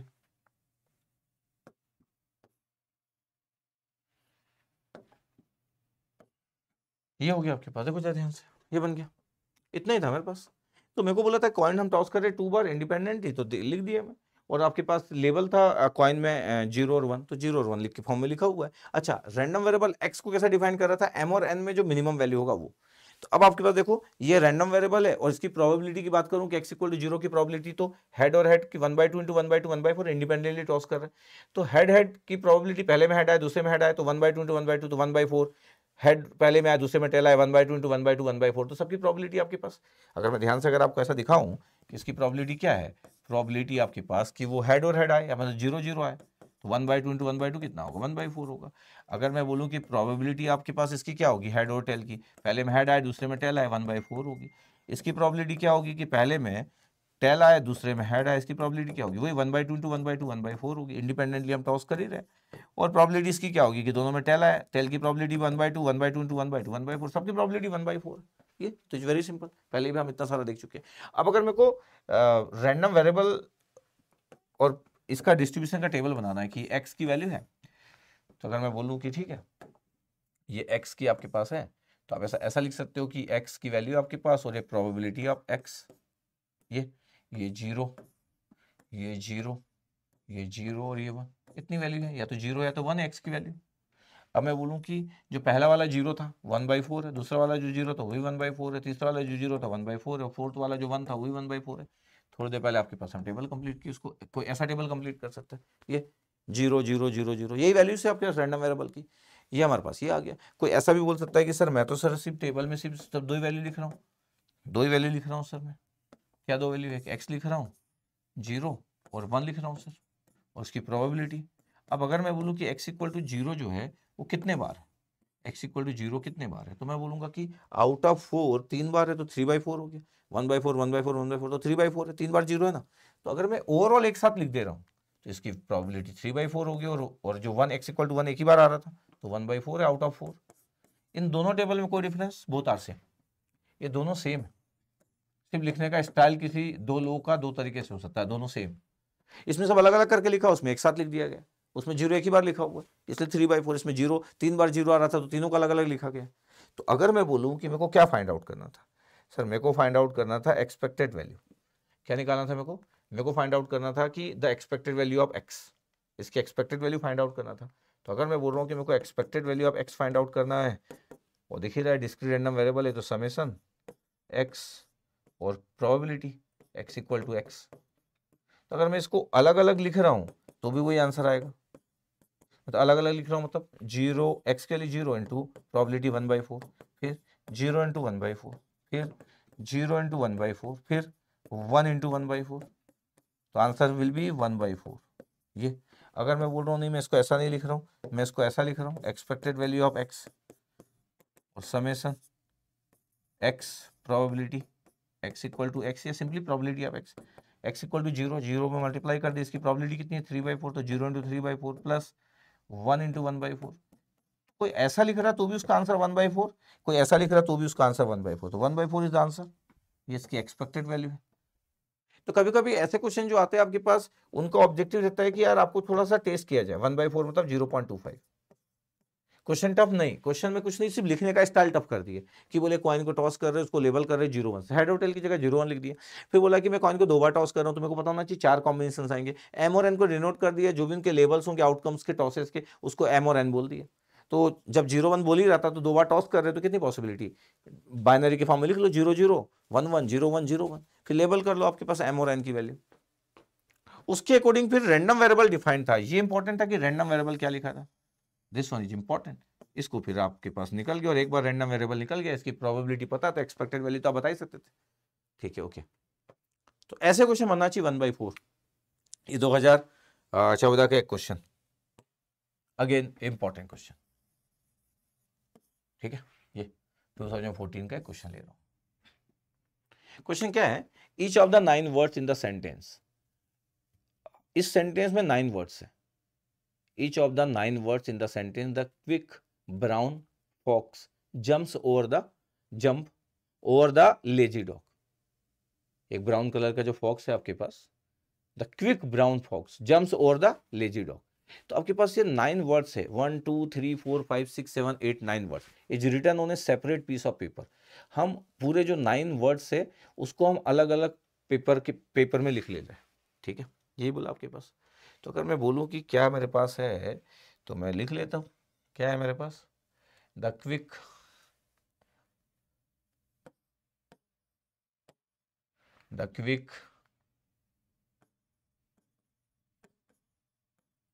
ब्राउन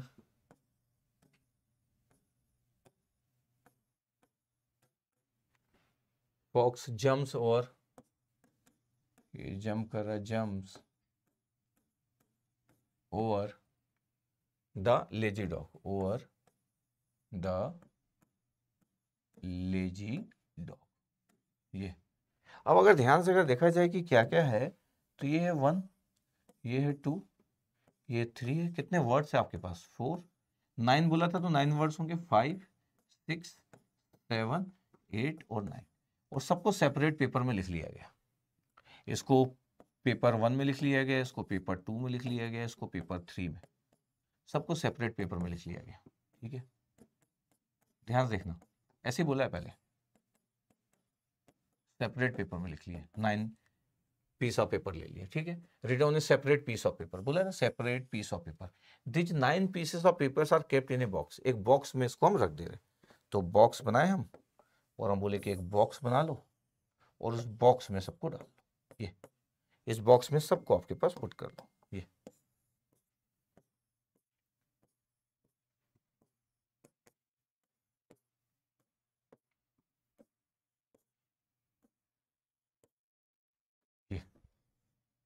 ये ये बॉक्स में आपके पास हम रख दिए, पूरे 9 जो सेपरेट पीसेस थे आपके पास पेपर्स के, उसको यहाँ पर रख दिए। अगर मैं बोलूँ हर एक वर्ड्स की अगर प्रोबेबिलिटी की बात करूँ तो टोटल 9 है तो 1/9 होगी।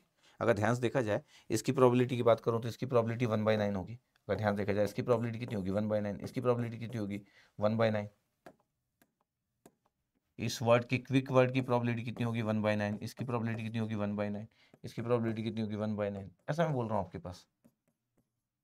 अगर मैं वर्ड के सिलेक्शन की बात करूँ, सब 9 सब अलग अलग वर्ड्स हैं, सब अलग, द अलग है, quick, brown, fox, jumps, over the, lazy dog, सब अलग अलग वर्ड्स है, 9 वर्ड्स है, एक बॉक्स में दिए, सबके निकलने की probability 1/9, total probability is 1 is always. लेकिन अभी क्वेश्चन क्या देखते हैं, बोला कि 9 पीसेस को रख दिए बॉक्स में, ठीक है, यहां तक हमारा हो गया। ये जो 9 पीसेस ऑफ पेपर थे इसको रख दिए, one of the pieces is drawn, one of the pieces, एक पीस को ड्रॉन कर रहा हूं तो इसकी प्रोबेबिलिटी कितनी होनी चाहिए उस पीस को ड्रॉ करने की 1/9, लेकिन ऐसा नहीं पूछा है। At random from the box one of the pieces is drawn, बोला एक अगर मैं पीस को अगर ड्रॉन कर रहा हूं रैंडमली फ्रॉम द बॉक्स तो उसकी प्रोबेबिलिटी कितनी होना चाहिए 1/9 होना चाहिए, सही बात है। लेकिन पूछा क्या गया, the expected length of the word, आपके पास वर्ड का expected length of the word, expected length of the word पूछा है। एक्सपेक्टेड मतलब मीन वैल्यू, तो expected length of the word इसका मतलब क्या है पता है, ये जो लेंथ ऑफ द जो वर्ड है, हर एक वर्ड में जो लेंथ है ये है रैंडम वेरिएबल। तो रैंडम वेरिएबल इक्वल टू है length of the word, length of the word, उस वर्ड का जो लेंथ है ये आपके पास रैंडम वेरिएबल, इसकी एक्सपेक्टेड वैल्यू बताना है। ठीक है, प्रोबेबिलिटी अगर मेरे को बताने को बोलते किसी वर्ड की, क्योंकि 9 वर्ड्स है आपके पास, तो 9 वर्ड्स की किसी भी एक को अगर मैं निकाल रहा हूँ, एक पीस को निकाल रहा हूँ, तो उसकी कोई भी एक पेपर का पीस निकाल रहा हूँ और हर एक पेपर के पीस में वर्ड लिखा है तो 1/9 था, लेकिन मेरे को बोला गया कि इसकी एक्सपेक्टेड वैल्यू चाहिए लेंथ ऑफ द वर्ड्स की। तो फिर मैं वापस गया कि अच्छा लेंथ ऑफ द वर्ड क्या, मैं कोई भी एक चीज़ अगर निकालूंगा तो आपके पास एक वर्ड निकलेगा, लेकिन उसका लेंथ कितना है। अगर मैं बोलूँ कि लेंथ ऑफ द वर्ड को अगर मेरे को बोला गया है कि सर लेंथ ऑफ द जो वर्ड है वो हमारे पास क्या है, वो हमारे पास बोला गया है कि वो रैंडम वेरिएबल, तो इसका लेंथ कितना है सर, इसका लेंथ 3 है सर, इसका लेंथ 1 2 3 4 5, इसका लेंथ 5 है सर, इसका लेंथ 5 है। इस वर्ड का लेंथ कितने, इसमें टर्म्स, इसमें कितने अल्फाबेट्स है, तो 5 इसका लेंथ, इसका 3 लेंथ, इसका 1 2 3 4 5 5 लेंथ, इस वर्ड में 4 लेंथ है, इसमें 3 है, लेजी में 4 है, डॉग में 3 है। तो x की वैल्यू अगर ध्यान से देखा जाए तो x की वैल्यू या तो 3, x की वैल्यू क्या क्या पता आपके पास 3, x क्योंकि लेंथ ऑफ द वर्ड को रैंडम वेरिएबल बोला 3, या तो 4 या तो 5, इतना ही है।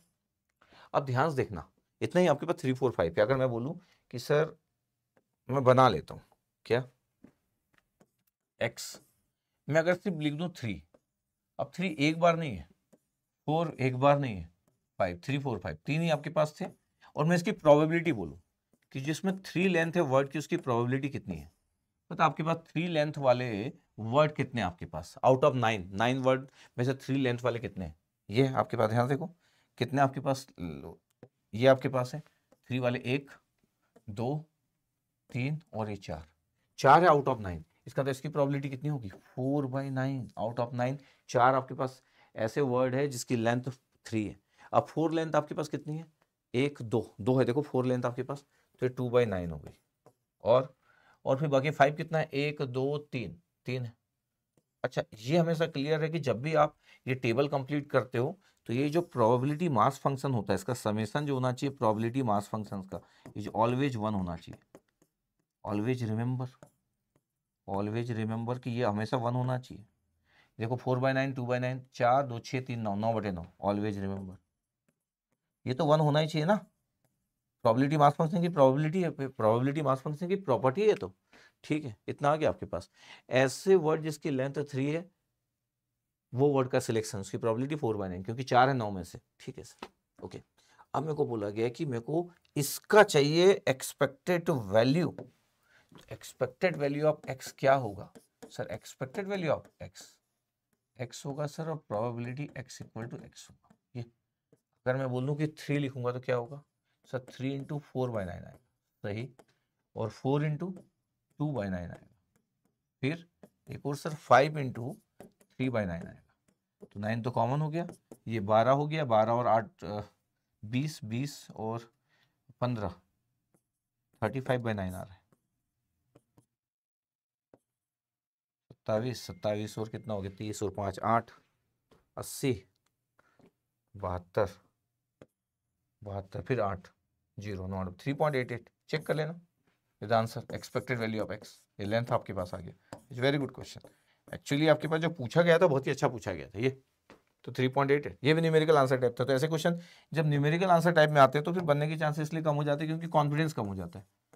3.88 मतलब चेक कर लेना आप एक बार, मैं चेक भी कर सकता हूँ, लेकिन 35/9 इतना आ रहा था।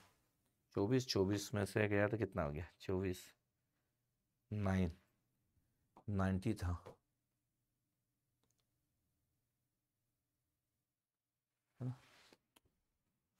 कभी कभी फटाफट हो जाता है तो। अच्छा 9 था, नोट 27 था ना, 27 8 था, तो ठीक है। कितने आना चाहिए, 35/9, 3.88, ठीक है, सही 3.88 ये हो गया मेरे पास। Is again good question. तो आपको अच्छे से समझना है। अच्छा एग्जाम में अगर आप कंफर्टेबल नहीं हो जो आपसे पूछा गया है तो फिर आप छोड़ दो क्वेश्चन को। अगर आप कंफर्टेबल नहीं हो, आपको लग रहा है सर ऐसे कैसे बनेगा, तो भाई जाने दो ना। मतलब ऐसा तो हो नहीं सकता कि हर स्टूडेंट हर टाइप के क्वेश्चन को हमेशा हैंडल कर ले। आपको अपना रेंज देखना, आपकी बाउंड्री देखना और फिर आगे बढ़ना है, तो ठीक है, इट्स ओके। अब ये गेट 2024 इस साल का क्वेश्चन था। 2025 में भी ऐसा क्वेश्चन आया आपके पास, 2025 में भी आया, वेरी इंपॉर्टेंट। ये ट्रांसफॉर्मेशन ऑफ रैंडम वेरिएबल वाली बात है, 2025 में भी आया। क्वेश्चन में करवाया हूँ, अगर आप देखोगे इस सेशन के पहले वाले सेशन में अगर देखोगे तो आपको दिखेगा आपके पास कि क्वेश्चन में ऐसा करवाया हूँ, वेरी इंपॉर्टेंट। ये बिकॉज इस टाइप के क्वेश्चन आपके पास हमेशा आएंगे तो कई बार स्टूडेंट को समझ नहीं आता है कि दो रैंडम वेरिएबल दिया है कैसे रिलेट करे। एक्स भी the continuous random variable define in the 0 1 है, sir they the probability density function is 1। इसका मतलब है कि एफ ऑफ एक्स दिया है मेरे को, ये देखो एफ ऑफ एक्स दिया है, एक यूडीएफ दिया है, एफ ऑफ एक्स एक यूडीएफ दिया है ना, प्रोबेबिलिटी डेंसिटी फंक्शन इतना तो हमको भी पता है। यस सर 0 से 1 दिया है, ये 0 से 1 दिया है। ये मैं बोलता हूँ कि इसको अगर आप ऐसा बनाना चाहते तो कोई रोक नहीं सकता, इसके लिए परेशान ना हो कि सर ये लाइन करूँ कि नहीं, कर दो भाई, एरिया इज 1, ठीक है, प्रोबेबिलिटी द यूडीएफ। देखो 0 1 दोनों इंक्लूड किया हुआ, देखो 0 1 दोनों इंक्लूड किया गया। इसका मतलब है कि क्लोज बाउंड्री अगर मैं ऐसा बोल दूं कि 0 1 है तो कोई गलत थोड़ी होगा। लेकिन सर थोड़ी देर पहले तो ओपन बाउंड्री था, अलग अलग टीचर अलग अलग लिखते, देखो क्लोज बाउंड्री में लिखा है।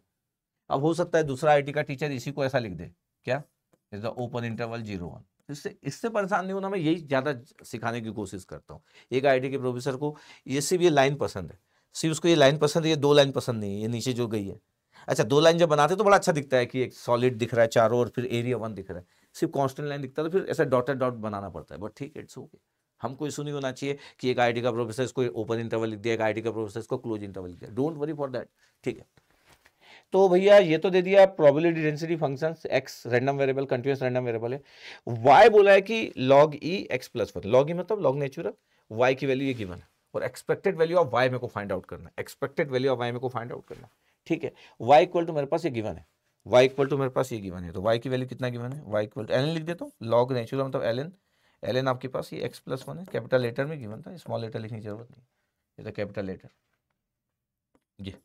तो y equal to l n x+1 है, बट x आपके पास डिफाइन कैसे है, देखो x की वैल्यू 0 से लेके 1 तक है आपके पास, ये x की यहाँ पे 0 है, इधर 0 टू लेके 1 है। अच्छा मैं इस कंसेप्ट दिया था कि आपके पास अगर जब भी एक पीडीएफ गिवन और दूसरे पीडीएफ के बारे में कोई पूछना चाह रहा है तो क्या करना है, तो आपको ये पता होना चाहिए कि area of PDF is 1, yes sir. अगर एक कंटीन्यूअस रैंडम वेरिएबल x है उसका पीडीएफ 1, एक कंटीन्यूअस रैंडम वेरिएबल y है उसका पीडीएफ का एरिया भी 1, यस सर। जब दोनों का एरिया 1 है तो दोनों को बराबर लिख सकते हो, बिल्कुल लिख सकते हो सर। ये कंसेप्ट मैं पहले ही बताया और अभी फिर से बता रहा हूँ, ये कंसेप्ट पहले भी बताया और अभी फिर से बता रहा हूँ। तो minus infinite to infinite f of x D x equal to minus infinite to infinite f of Y D y, दोनों बराबर क्यों, क्योंकि दोनों 1 के बराबर है। किसी को लगता है कि सर थोड़ा सा मजा लेते हैं, ऐसा लिख के ले लो, कोई मैथ्स है आपके पास। अगर मैं बोल दूं आपके पास तो F of x D X की value F of Y D Y के बराबर लिख सकते हैं। पता है क्या है एफ ऑफ वाई, क्या है F of Y, probability density function से रैंडम वेरिएबल वाई का। एफ ऑफ एक्स क्या है, probability density function of X है, और क्या हो गया आपके पास D X divide by D Y, ये दिस द रिलेशनशिप। याद नहीं करना है कुछ नहीं, सिंपल है। प्रोबेबिलिटी डेंसिटी फंक्शन अगर मेरे को y लिखना है, अगर मेरे को x लिखना है तो x लिखना है, तो probability of density function x लिखना है, अगर y गिवन है तो f of y into d y by D x, अगर y लिखना है और x गिवन है तो dx बाई डी वाई, ठीक है, इट्स ओके, इतना है। अब मेरे पास क्वेश्चन में ना क्या गिवन है पता है, क्वेश्चन में क्या गिवन है, क्वेश्चन में मेरे पास x का रेंज गिवन है, x बिलोंग्स टू 0,1 है, क्लोज इंटरवल लिख दिया, इट्स ओके डोंट वरी। और मेरे पास प्रोबेबिलिटी डेंसिटी फंक्शंस गिवन था यूडीएफ के फॉर्म में। रिलेशनशिप कितना गिवन है, y equal to ln x plus 1 है, ln x प्लस 1। अगर मेरे पास x का रेंज पता है तो मैं y का रेंज निकाल सकता हूँ क्या, इस कैपिटल Y को स्मॉल y लिख लो, ln x प्लस 1 लिख लो। अब मैं बोलूँ कि जब जब x 0 था तब y की वैल्यू क्या है, तो y की वैल्यू यार ln 0 प्लस 1, तो ln 1 था, 0 प्लस 1 तो 1 बचा, तो ln 1 कितना होता है 0। जब x की वैल्यू 1 था तो y कितना था, तो ln 1 प्लस 1, तो ln 2 आ गया। इसका मतलब क्या हो गया, इसका मतलब ये हो गया सर कि y बिलोंग्स टू 0, ln 2 है। बस आपको x और y का रिलेशनशिप जो रैंडम वेरिएबल का दिया है, x का लिमिट पुट कर दो, y का लिमिट आ जाएगा, उसी relationship, is the basic, yes sir, उसी का रिलेशनशिप। अब आपके पास प्रोबेबिलिटी डेंसिटी फंक्शन निकालना है, प्रोबेबिलिटी डेंसिटी फंक्शन में को एफ ऑफ एक्स पता है, 1 वैल्यू है उसकी 0 से 1 के बीच में, बट मेरे को dx बाई dy निकालना है। अच्छा रिलेशनशिप अगर मैं बोलूँ कि मेरे पास ये है, देखो आपके पास ये है, y इक्वल टू कितना है sir, y equal to ln x plus 1 है, ln x प्लस 1, इसको स्मॉल लेटर लिखो, स्मॉल लेटर, बताना dy बाई डी एक्स क्या होगा sir, dy by D x क्या होगा, ln x प्लस 1 है तो 1 अपॉन x प्लस 1 होगा, बिल्कुल। तो dx बाई डी क्या हुआ sir, dx by D x plus 1 हुआ, बिल्कुल सही। x प्लस 1 क्या है sir, x plus 1, x plus 1 अगर आप यहाँ से देखोगे तो x प्लस 1 सिर्फ एंटी लॉग ई रेस पर वाई, तो dx by D E raise पर वाई आ गया, dx by D E raise पर Y, dy by D X था तो dx by D Y yes आ गया। अच्छा और करके लिख सकता हूँ मैं इसको, क्या था, y equal to ln x plus 1 था। अच्छा तरीका आपके पास है, y इक्वल टू मैं लिख दिया ln x प्लस 1, मैं पहले इसको सॉल्व कर लेता हूँ, ई रेस पर वाई शिफ्ट एंटी लॉग किया तो x प्लस 1 बचा, x की वैल्यू क्या है सर, ई रेस पर वाई माइनस 1 है, चलो dx बाई डी कितना आएगा सर, dx बाई डी करूंगा, डिफरेंशिएट करूंगा, ई रेस पर वाई का डिफरेंशिएशन ई रेस पर वाई और 1 का 0 मतलब ई रेस पर वाई आ गया, तो dx बाई डी का वैल्यू कितना है, ई रेस पर वाई, यहाँ पे भी वही है dx बाई डी की वैल्यू, तरीका कुछ भी हो सकता है आपके निकालने का, ई रेस पर वाई, चाहे कैसे भी निकाल लो, कैसे भी निकाल लो, कोई इशू नहीं। इसका मतलब क्या हुआ, इसका मतलब ये हुआ कि एफ ऑफ वाई की वैल्यू, एफ ऑफ एक्स था, ये वैल्यू कितना था dx बाई डी, हाँ ये, और एफ ऑफ एक्स के लिए तो 1 था, x बिलोंग 0 टू 1 था, 1 इंटू का साइन, अब ये क्या x नहीं लगता, 1 इंटू इसकी वैल्यू कितना निकला, ई रेस पर वाई निकला, ये एफ ऑफ वाई की वैल्यू। इसका मतलब है कि एफ ऑफ वाई की वैल्यू कितना होगी पता है, 1 इंटू ई रेस पर वाई मतलब ई रेस पर वाई, और y belongs to 0 log natural 2, ये y का लिमिट इतना। अच्छा मेरे को एक्सपेक्टेड वैल्यू ऑफ y निकालना है, आ जाओ आ जाओ आ जाओ, एक्सपेक्टेड वैल्यू ऑफ y निकालना है। एक्सपेक्टेड वैल्यू ऑफ y क्या होगा, एक्सपेक्टेड वैल्यू ऑफ y होगा y की लिमिट 0 से लेके लॉग नेचुरल 2 तक, और y का मल्टीप्लाई और डेंसिटी फंक्शन y का, ऐसे होता है ना, और ये y का लिमिट 0 से लॉग नेचुरल, एफ वाई क्या है, ई रेस पर y, तो लिमिट जो है वो 0 से लॉग नेचुरल 2 है, और y का मल्टीप्लाई क्योंकि एक्सपेक्टेड वैल्यू निकाल रहे हो, और डेंसिटी फंक्शन की वैल्यू ई रेस पर y, तो y ई रेस पर y dy। अच्छा इसको मैं नॉर्मली भी इंटीग्रेट कर सकता हूँ और आइलेट फॉर्मूला भी यूज कर सकता हूँ, जब मैं बोलता हूँ इसको आइलेट फॉर्मूला यूज करना है तो फिर आइलेट फॉर्मूला अगर मैं बोलता हूँ कि आइलेट फॉर्मूला अगर यूज करना है, इसमें से आपके पास जो है वो एल्जेब्रिक है, जिसमें एल्जेब्रिक, ये एल्जेब्रिक है, और ये एक्सपोनेंशियल है, दिस इज द एक्सपोनेंशियल, तो ये जो हो गया एल्जेब्रिक, एल्जेब्रिक पहले आता है, exponential is the first part, this one is the second part, ये बट ठीक है इतना आपको आता है। तो एक्सपेक्टेड वैल्यू ऑफ वाई में जब लिखने जा रहा हूँ कि एक्सपेक्टेड वैल्यू ऑफ वाई, जब मैं लिखने जा रहा हूँ कि एक्सपेक्टेड वैल्यू ऑफ वाई, तो मैं बोल दे रहा हूँ कि ठीक है, जब मेरे को पता ही है कि मेरे को सॉल्व करना है फर्स्ट, ये मतलब फर्स्ट फंक्शन वाई और सेकंड फंक्शन, तो फंक्शन वाई सेकंड फंक्शन ई रेस पर वाई डी वाई माइनस पहला इंटीग्रेशन और डिफरेंशिएशन, ये इसके बाद ये हम कर लिए, उसके बाद एक और इंटीग्रेशन, सेकंड फंक्शन का इंटीग्रेशन, ये, और फिर ये होता है total D Y, this one, ऐसा होता है आपके पास। Second first function, integration of second function, integration whole integration, differentiation of first function और multiply integration of second function और होल का इंटीग्रेशन। ठीक है, लिमिट बाद में पुट कर लेंगे। वाई ई रेस पर वाई आ गया माइनस डिफरेंशिएशन कितना आ गया सर, डिफरेंशिएशन तो 1 ही आ गया। ठीक है, 1 इंटू ई की पावर वाई का ई की पावर वाई ही आ गया सर, वो डी वाई। फिर से सॉल्व, लिमिट पुट नहीं कर रहा हूँ मैं, लास्ट में पुट करूँगा। Y E raise power Y, इसका भी integration E raise power Y आ गया, बस इतना ही आ गया। ये एक्सपेक्टेड वैल्यू ऑफ वाई है, ये एक्सपेक्टेड वैल्यू वाई है। अब लिमिट पुट करने की बात है, क्योंकि मेरे को लिमिट पुट करना है अपर लिमिट लॉग नेचुरल 2 और लोअर लिमिट 0। जब मैं पुट किया y की जगह log नेचुरल 2 और e रेस पर y की जगह again log natural 2 minus e raise पर y की जगह log नेचुरल 2 माइनस, जब 0 पुट करूंगा y की जगह निपट गया 0 और माइनस पुट करूंगा तो प्लस हो जाएगा और y की जगह 0 तो e की पावर 0। इतना पता आपके पास ये रिजल्ट कितना है, ये रिजल्ट है सर 2, दिस रिजल्ट इज 2, ये रिजल्ट भी 2 है, क्योंकि e की पावर ln 2 करोगे तो e की पावर ln कैंसिल आउट तो 2 बच गया। पता रिजल्ट कितना बच गया, ये 2 बचा 2, ये कितना बचा था ln 2, ये तो ln 2 था ना, ये वाला ln 2 और ये 2 आ गया आपके पास, दिस वन ये 2 और ये ln 2 माइनस ये कितना हो गया e की पावर ln 2 सर 2 सर। ठीक है, माइनस तो बाहर ही है। फिर e की पावर 0 कितना होता है 1 तो प्लस 1। इसका मतलब है कि आंसर कितना है 2 log natural 2 minus 2 plus 1 minus 1, इतना आपके पास आंसर है एक्सपेक्टेड वैल्यू ऑफ वाई का। 2 log नेचुरल 2 माइनस 1 है। तो सॉल्व अगर मैं कर रहा हूँ कि कितना आंसर आ रहा है तो अपन सॉल्व कर भी सकते हैं।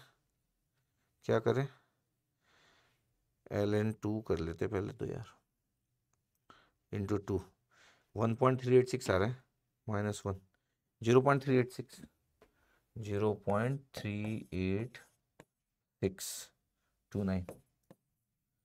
ठीक है, इतना आपके पास आ गया। न्यूमेरिकल आंसर टाइप था क्या है, देख लेते हैं अपन। न्यूमेरिकल आंसर टाइप था सर और 2 डेसिमल प्लेसेस तक बोला है, तो 0.386 था, 0.39 पुट कर देते अपन। 0.3862 तो 0.5 से ज़्यादा है तो 0.386239 ये आंसर। तो ये वेरी इंपॉर्टेंट क्वेश्चन हो गया, वेरी गुड क्वेश्चन हो गया कि ऐसा तो फिर कल के डेट में तो सर कोई भी सर दो रैंडम वेरिएबल के बीच के रिलेशनशिप दिया जा सकता है। बिल्कुल, ये 24 में आया, 25 में भी आया। अभी आप देखो किसके पहले का लेक्चर तो दिखेगा आपके पास। इतना बेसिक आना चाहिए, उसके लिए जरूरी है कि आप मेरे से जब पढ़ रहे हो तो पूरी एक एक चीज़ को देखें, हर एक चीज़ को समझे। ऐसा नहीं कि हम कुछ भी याद कर लेंगे, नहीं भाई, हर एक चीज़ का रीजनिंग अपने पास एकदम क्लियर, इतना बेहतरीन आपको आना चाहिए। ये 2024 आईएससी बेंगलोर का क्वेश्चन, 2024 आईएससी बेंगलोर का क्वेश्चन, क्वेश्चन नंबर 64 पे पहुंचे। ठीक है, रैंडम वेरिएबल चैप्टर जो पढ़ रहे हैं ना अपन, उसका क्वेश्चन नंबर 64 है। इसके पहले का क्वेश्चन नंबर 63 था ना, हाँ ठीक है, तो 64 पे पहुंच गया अपन। अब क्या बोला था इसमें, ये एमएसक्यू क्वेश्चन था, इंपॉर्टेंट है कि ये एमएसक्यू क्वेश्चन था। ठीक है, एमएसक्यू क्वेश्चन था। Let X be the discrete random variable that is uniformly distributed. तो discrete random variable uniformly distributed discrete random variable था, मतलब एक डिस्क्रीट रैंडम वेरिएबल एक्स और यूनिफॉर्मली डिस्ट्रीब्यूटेड है ओवर द सेट -10 -9 0 9 10, -10 से लेके +10 तक, बीच में 0 भी है तो 10 वैल्यू भी है, 10 वैल्यू और बीच की 0 21 वैल्यू है। इसका मतलब है यूनिफॉर्मली अगर डिस्ट्रीब्यूटेड है, इसका क्या मतलब है, यूनिफॉर्मली डिस्ट्रीब्यूटेड है इसका मतलब है कि हर एक नंबर का प्रोबेबिलिटी जो है आपके पास वो सेम है। प्रोबेबिलिटी x इक्वल टू -10 बोलूंगा ना तो कितना आएगा बता, आउट ऑफ 21, ये एक नंबर है 1/21 आएगा। Similarly probability of x equal to -9, x equal to -9 और कहीं नहीं है 1/21। वैसे ही probability of x equal to 0 लिखूंगा तो 1/21। Probability of x equal to 9 लिखूंगा, x इक्वल टू 8 लिखूंगा, प्रोबेबिलिटी 1/21। सब प्रोबेबिलिटी को मिला दूंगा तो 1 आ जाएगा। प्रोबेबिलिटी मास फंक्शन की प्रॉपर्टी होती है। यूनिफॉर्मली डिस्ट्रीब्यूटेड है आपके पास -10 से लेके ये आपके पास, इसका मतलब ये हो गया कि ये अगर मैं बोल रहा हूँ कि ऐसा डिस्ट्रीब्यूटेड है, अगर ये प्रोबेबिलिटी मास फंक्शन बना दूं मैं पी एक्स और ये एक्स है, तो आपके पास पॉइंट्स ऐसे बने हुए आपके पास कि -10 है, ये -9 है, ये 0 है, फिर ये आपके पास 1 है, फिर 2, ऐसा कर करके ये आपके पास है 9, ये आपके पास 10 है।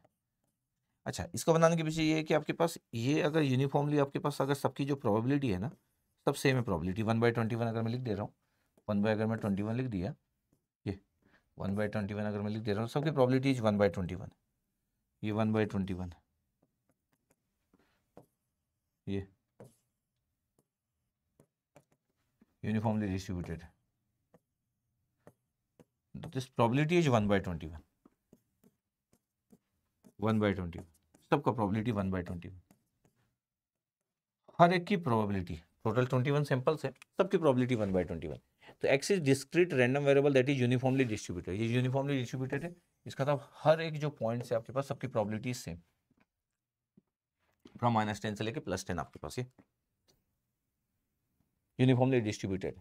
तो कोई डिस्क्रीट रैंडम वेरिएबल है और वो यूनिफॉर्मली डिस्ट्रीब्यूटेड है, डिस्क्रीट रैंडम वेरिएबल, कंटीन्यूअस तो हम जानते हैं यूडीएफ के फॉर्म में, रेक्टेंगुलर फंक्शन होता है यूडीएफ, तो हम जानते ही। बट अगर ऐसा डिस्ट्रीब्यूटेड है आपके पास, तो ये यूनिफॉर्मली डिस्ट्रीब्यूटेड दिख रहा है, सबकी प्रोबेबिलिटी सेम।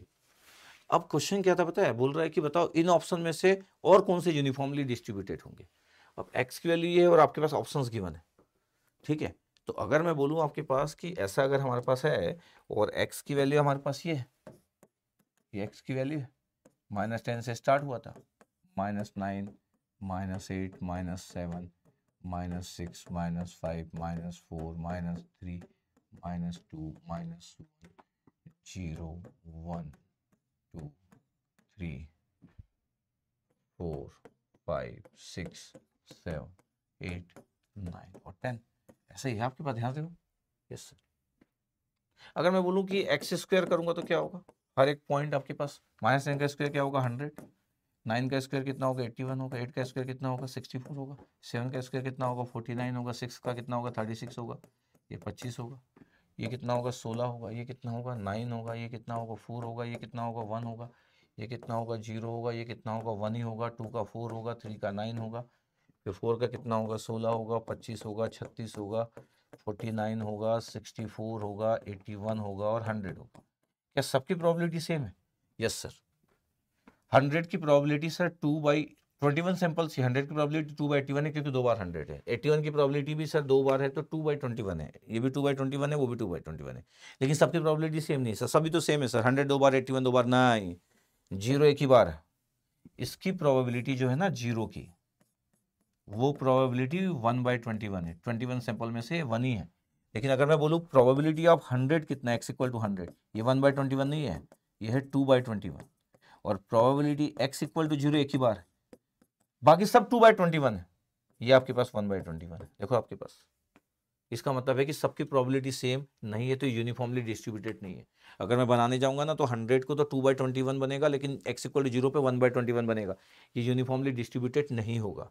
इसका मतलब ये हुआ कि अगर मैं ऐसा बनाने चला गया फिगर को कि x = 0 पे क्या होगा और 100 पे क्या होगा आपके पास, तो पता क्या होगा, x = 0 पे अगर मैं बनाने चला गया, तो अगर ये आपके पास हो गया कि सर ये वैल्यू कितनी है, तो 1/21 है x = 0 पे, बट अगर ये 100 पे बनाऊंगा मैं, पता है, तो ये 1/21 नहीं होगा, ये 2/21 होगा, ये 2/21 होगा, और ये यूनिफॉर्मली डिस्ट्रीब्यूटेड कांस्टेंट नहीं है ना आपके पास, तो यूनिफॉर्मली डिस्ट्रीब्यूटेड नहीं है, not uniformly distributed, not uniformly distributed. Why? क्योंकि प्रोबेबिलिटी सबकी सेम होना चाहिए, नॉट यूनिफॉर्मली डिस्ट्रीब्यूटेड, इसलिए x² यूनिफॉर्मली डिस्ट्रीब्यूटेड नहीं है। ओके सर, ठीक है। और क्या था आपके पास, तो सर x² तो नहीं आया, x³ करोगे तो सर, x³ करोगे तो सोच के देखो सर, -10 का स्क्वायर करोगे तो -100 आएगा, -81 आएगा, और ये सब माइनस आते जाएंगे और वो सब प्लस आते जाएंगे। सोच के देखो आपके पास -81 नहीं आएगा, मतलब -9 × -9 81, तो आपके पास 81 और फिर 9 का मल्टीप्लाई आपके पास कर दोगे, तो 81 हो गया आपके पास, ये जैसे +81 इंटू अगेन -9, तो हो गया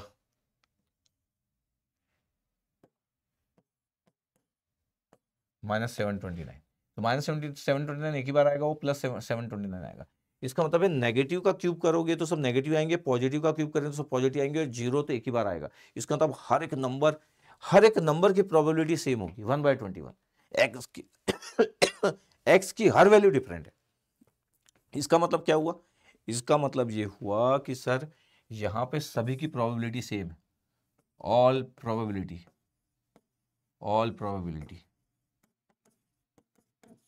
1/21, सिंपल तो 1/21 ही है, तो 1/21 ही होगी। क्लियर, क्योंकि x³ है, तो -10 का क्यूब जो होगा वो 1000 होगा, 100 नहीं, -1000 होगा, और 10 का क्यूब जो होगा 1000 होगा। इसका तब एक्स क्यूब जो है वो सभी के जो नंबर है सब डिस्टिंक्ट नंबर है, सबकी प्रोबेबिलिटी 1/21 होगा और सबकी प्रोबेबिलिटी सेम है। इसका मतलब ये यूनिफॉर्मली डिस्ट्रीब्यूटेड है। तो यस, ये यूनिफॉर्मली डिस्ट्रीब्यूटेड है एक्स क्यूब के कारण। x -5 का स्क्वायर है तो क्या होगा सर? x -5 का स्क्वायर से आप समझ जाओ कि सर जब मैं x की वैल्यू 0 पुट करूंगा तो सर 0 जब मैं पुट करूंगा x की वैल्यू 0 तो कितना आएगा? 0 - 5 का स्क्वायर मतलब 25 आएगा 0 - 5 का स्क्वायर कितना आएगा? 25 आएगा सर। और जब मैं x की वैल्यू 10 पुट करूंगा तो 10 - 5 का स्क्वायर भी कितना आएगा? 5 का स्क्वायर 25 आएगा। इसका मतलब है 0 और 10 पे वैल्यू सेम आ रही। अगर मैं -10 पुट करूंगा तो -10 - 5 -15 का स्क्वायर 225 आएगा, और अगर मैं 10 पुट करूंगा तो ये 25 आ जाएगा। तो -10 में अलग आ रहा है, 10 में अलग आ रहा है, लेकिन 10 और 0 और 10 जब नंबर पुट करें तो वैल्यू सेम आ रही है। इसका मतलब क्या हुआ? इसका मतलब हर एक नंबर को अगर आप पुट करोगे तो 0 पे जो नंबर आ रहा है 25 वही 10 पे भी आ रहा है। इसका मतलब है कि सभी नंबर पे प्रोबेबिलिटी सेम नहीं आएगी, क्योंकि 25 देखो 2 बार आ जाएगा, 25 2 बार आ जाएगा, लेकिन -10 जब आप पुट करोगे तो -10 और -5 तो कितना हो गया? -15। -15 का स्क्वायर पुट करोगे तो 15 का स्क्वायर करोगे तो 225 आ जाएगा, और 225 और कभी नहीं आएगा। लेकिन जो 25 है 0 और 10 पे ये 2 बार आ रहा है आपके पास, इसका मतलब प्रोबेबिलिटी सेम नहीं है, तो ये भी नहीं हो सकता। अब एमएसक्यू क्वेश्चन है तो लोगों के मन में रहता है कि ये एक आंसर है तो एक ये भी लगा दो करके, बट ऐसा नहीं है। एमएसक्यू क्वेश्चन में एक आंसर भी सही हो सकता है। यही मेरे को सबसे ज़्यादा प्रॉब्लम लगती है आईआईटी की, कि एमएसक्यू क्वेश्चन में एक सही कैसे देते हो। और ऐसा हुआ भी है पिछले जब से एमएसक्यू आ रहा है, ऐसा 2-3-4 बार हुआ भी है कि एमएसक्यू क्वेश्चन था और आंसर एक ही सही था। ऐसा नहीं करना चाहिए किसी के साथ, क्योंकि इसको गलत माना जाता है, क्योंकि फिर स्टूडेंट के माइंड में आ जाता है कि यार एक आंसर आ गया, अब एक ही बचा है, एक तो लगा देता हूँ करके। ठीक है। अच्छा, इस क्वेश्चन में x + 10 है। आप x + 10 में आप x की कोई वैल्यू पुट करो, -10 पुट करो 0 आ जाएगा, -9 पुट करो कितना आ जाएगा आपके पास?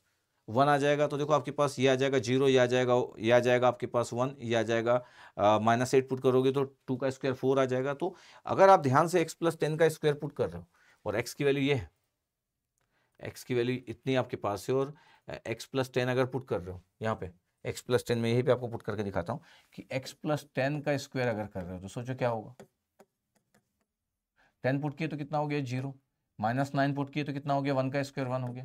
-8 पुट किए तो 2 बचा, 2 का स्क्वायर कितना हो गया? 4 हो गया। -7 पुट किए तो कितना हो गया? 3 बचा, 3 का स्क्वायर 9 आ गया। फिर -6 पुट किए तो कितना आ गया? 16 आ गया। -5 पुट किए तो कितना आ गया? 25 आ गया। -4 पुट किए तो कितना आ गया? 36 आ गया। -3 पुट किए तो कितना आ गया? 49 आ गया। -2 पुट किए तो कितना आ गया? 64 आ गया। -1 पुट किए तो कितना आ गया? 81 आ गया। 0 पुट किए तो कितना आ गया? 100 आ गया। फिर मैं जब 1 पुट किया तो कितना आ गया? 11 का स्क्वायर आ गया, और वो 121 होता है। फिर जब मैं 2 पुट किया तो 12 का स्क्वायर 144 आ गया।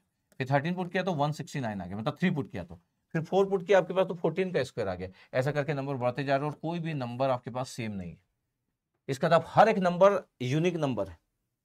इसका मतलब है कि हर 21 सैंपल्स ही रहेंगे टोटल, तो हर एक नंबर की प्रोबेबिलिटी सेम रहेगी, क्योंकि सब नंबर अलग अलग है। तो अगेन ये आपके पास यूनिफॉर्मली डिस्ट्रीब्यूटेड रहेगा। दैट मीन्स ये वाला भी यूनिफॉर्मली डिस्ट्रीब्यूटेड रहेगा, ये वाला। तो x + 10 का होल स्क्वायर और x cube both are uniformly distributed. ये हमेशा इस बात पे बेस्ड होगा कि x कैसा दिया हुआ है, x कैसा दिया उस बात पे बेस्ड होगा। तो बी आंसर भी था और डी भी आंसर था, तो एमएसक्यू था, और इसमें 2 आंसर थे सही। अच्छी बात है, एमएसक्यू में एक से ज्यादा आंसर सही नॉर्मली देना चाहिए एग्जाम में, तो ये था इसमें। तो बॉम्बे और दिल्ली दोनों ही आंसर इसके सही थे, और ए और सी जो था वो गलत था। Again good question. तो कई बार हम यूनिफॉर्मली डिस्ट्रीब्यूटेड समझ नहीं पाते कि यूनिफॉर्मली डिस्ट्रीब्यूटेड दिया है तो चीज़ें कैसी होगी, इसलिए मैं डिस्क्रीट यूनिफॉर्म डिस्ट्रीब्यूशन लेके आ गया आपके लिए। क्या थोड़ा सा एक बता देता हूँ कि जब कोई डिस्क्रीट यूनिफॉर्म डिस्ट्रीब्यूशन बोल रहा ना, इसका मतलब है कि एक्स की हर वैल्यू के लिए वो नंबर सेम होगा, कोई भी नंबर आपके पास, इसकी प्रोबेबिलिटी सेम होगी। जैसे 1/n लिख दिया, 1/n आपके पास लिखा हो कि 1/n है, और सपोज करो मेरे पास 10 नंबर है तो 1/10 है आपके पास, 10 नंबर होंगे तो सबकी प्रोबेबिलिटी सेम होगी। तो सबकी प्रोबेबिलिटी कितनी होगी? 1/10 1/10। जैसे 21 सैंपल्स थे, जब 21 सैंपल थे तो सबकी प्रोबेबिलिटी कितनी थी? 1/21 1/21। तो ये आपके पास ऐसा दिया हुआ है। इसका मतलब देखो, अगर मेरे पास 5 सैंपल्स है तो 1/5 1/5 1/5 सबकी वैल्यू होगी, और देखो ये कांस्टेंट होगा। वाई यूनिफॉर्म डिस्ट्रीब्यूशन अगर इसको मैं मिला दूं तो ये वैसे बन जाएगा जैसे रेक्टेंगुलर फंक्शन बनता है। अगर ध्यान से देखोगे, इसको अगर मैं मिला दूं तो ये वैसे बन जाएगा जैसे रेक्टेंगुलर फंक्शन बनता है। अगर इस पॉइंट को मैं मिला दूं, क्या देखो यार, ये पूरे पॉइंट्स को मैं मिला देता हूं तो ये रेक्टेंगुलर फंक्शन समान बन जाएगा। देखो ध्यान से, ये देखो रेक्टेंगुलर फंक्शन बन गया पूरा का पूरा। ये रेक्टेंगुलर फंक्शन बन गया। अगर मैं ऐसा करता हूं तो देखो रेक्टेंगुलर फंक्शन बन गया, यूनिफॉर्मली डिस्ट्रीब्यूटेड। अभी हटा दे रहा हूं फिर से। इसको बोलते हैं कि डिस्क्रीट फंक्शन में आपके पास यूनिफॉर्मली डिस्ट्रीब्यूशन अगर मैं बात कर रहा हूं तो 1/n होगा। n डिपेंड करेगा कितने आपके पास सैंपल्स है। अभी 21 थे, -10 से 10 21 सैंपल थे, और 21 सैंपल थे तो प्रोबेबिलिटी कितनी थी आपके पास 1/n। n 21 सैंपल थे तो 1/21 1/21 सबके लिखता था। इसको बोलते हैं, देखो ये प्रोबेबिलिटी मास फंक्शन है, द प्रोबेबिलिटी मास फंक्शन, ये प्रोबेबिलिटी मास फंक्शन, इसको बोलते हैं यूनिफॉर्मली डिस्ट्रीब्यूशन। और अगर कोई नंबर अगर रिपीट कर गया तो फिर तो ये कभी बराबर नहीं आएगा और फिर वो यूनिफॉर्मली डिस्ट्रीब्यूटेड नहीं माना जाएगा। तो जब भी कोई डिस्क्रीट रैंडम वेरिएबल में यूनिफॉर्मली डिस्ट्रीब्यूशन बोला जाता है तो जितने भी सैंपल्स हैं तो आपको पता है कि 1/n होगा। अगर 5 सैंपल्स है तो 1/5 होगा, 10 सैंपल्स है तो 1/10 होगा, 21 सैंपल्स होंगे तो 1/21 होगा। ये ठीक है सर। इसमें अगर मैं बोल दूं कि इसकी एक्सपेक्टेड वैल्यू क्या होगी, एक्सपेक्टेड वैल्यू होगी तो क्या होगा, xi होगा और 1/n सबकी वैल्यू है तो 1/n बाहर आ गया और xi की वैल्यू कितना हो गया सर 1 से लेके n तक है तो मेरे पास समेशन कितना आ गया 1/n तो बाहर आ गया क्योंकि ये तो प्रोबेबिलिटी मास फंक्शन है। फिर ये आ गया 1 2 3, ये तो अरिथमेटिक मीन बन रहा है सर अप टू n तक। इस अरिथमेटिक मीन की वैल्यू क्या होगी n × n + 1/2 डिवाइड बाई 2, इस अरिथमेटिक मीन की वैल्यू। लेकिन 1/n तो पहले से तो इसलिए n कैंसिल आउट हो गया और आंसर क्या बचा पता है n + 1/2 is the expected value. ये एक्सपेक्टेड वैल्यू आपके पास लिखा हुआ। सिमिलरली अगर मैं मीन स्क्वायर वैल्यू की बात करूं तो xi का स्क्वायर होगा और px की वैल्यू 1/n होगी। इसका मतलब है कि रिजल्ट कैसा आ जाएगा 1/n, ये आ गया सर, और फिर रिजल्ट कितना हो जाएगा 1 का स्क्वायर, फिर 2 का स्क्वायर, फिर 3 का स्क्वायर। अगर आपको याद होगा तो मैं तो आपको बता चुका हूं कि ऐसे अगर आपके पास सम निकालना आपके पास तो रिजल्ट कितना होता है n × n + 1 2n + 1/6 होता है। 1/n था तो ये एक n से कैंसिल आउट हो गया, ये 1/n प्रोबेबिलिटी मास फंक्शन की वैल्यू, तो आंसर आ गया n + 1 2n + 1/6 आ गया। ये एक्सपेक्टेड वैल्यू ऑफ x²। अच्छा मैं इसलिए ऐसा बता रहा हूं कि हो सकता है कभी आपको देखने को मिल जाए इस टाइप की चीजें, इस टाइप की चीजें देखने को मिल सकती है, तो आप परेशान ना हो कभी भी इस टाइप की चीजें देखने को अगर कभी मिल गई तो। फिर इसी का मैं वेरिएंस आपके पास बोला तो मीन स्क्वायर वैल्यू ये आया था और ये मीन था, इसका स्क्वायर कर दिया तो ये वेरिएंस ऑफ x आ गया। ऐसा नहीं कि क्वेश्चन आया है नहीं आया है, लेकिन फिर भी मैं हमेशा सोचता हूँ कि ऐसी बातें जो किसी बेहतरीन बुक में लिखी गई है वो कभी भी आ सकती है। तो ठीक है, ये mean square value minus mean का स्क्वायर किया, सॉल्व कर लिया तो इतना आंसर आ गया। ऐसा नहीं कि इसको याद करने की जरूरत है, लेकिन एक बार तो आपको देखना है कि अच्छा ओके अगर ऐसा 1/n अगर आपके पास दिया है तो इसका एक्सपेक्टेड वैल्यू 1/n और ये अरिथमेटिक मीन का रिजल्ट होता है n × n + 1/2। n cancel out हो गया तो n + 1/2 ये एक्सपेक्टेड वैल्यू तो कभी आपको काम आ सकता है दिस एक्सपेक्टेड वैल्यू, इसलिए मैं बताया। बट मेरा मेन ऑब्जेक्टिव था कि मैं ये बता सकूं कि यूनिफॉर्म डिस्ट्रीब्यूशन अगर डिस्क्रीट रैंडम वेरिएबल में तो ये होता है। नॉर्मली हम यूडीएफ पढ़ते हैं कंटिन्यूअस रैंडम वेरिएबल के लिए, सभी लोग यूडीएफ पढ़ते ही। ठीक है, हमारे क्वेश्चन में था आपके पास यूनिफॉर्मली डिस्ट्रीब्यूटेड एक क्वेश्चन, इसलिए मैं ऐसा ले लिया जैसा आपको आइडिया है। ठीक है, वेरिएंस भी बता दिया। अब आपके पास 2014 में एक क्वेश्चन आपके पास था। 2014 में अगर मैं क्वेश्चन आपको दिखाऊं कि क्वेश्चन कैसा था हमारे पास, ये आपके पास 2014 आईआईटी खड़गपुर से क्वेश्चन था कि x1 x2 x3 with independent and identically distributed random variables with the uniform distribution 0 से 1 है। देखो क्लोज इंटरवल है, कुछ आईआईटी वाले लोग इसको ओपन इंटरवल लिखते हैं, कोई इशू नहीं इशू है यार।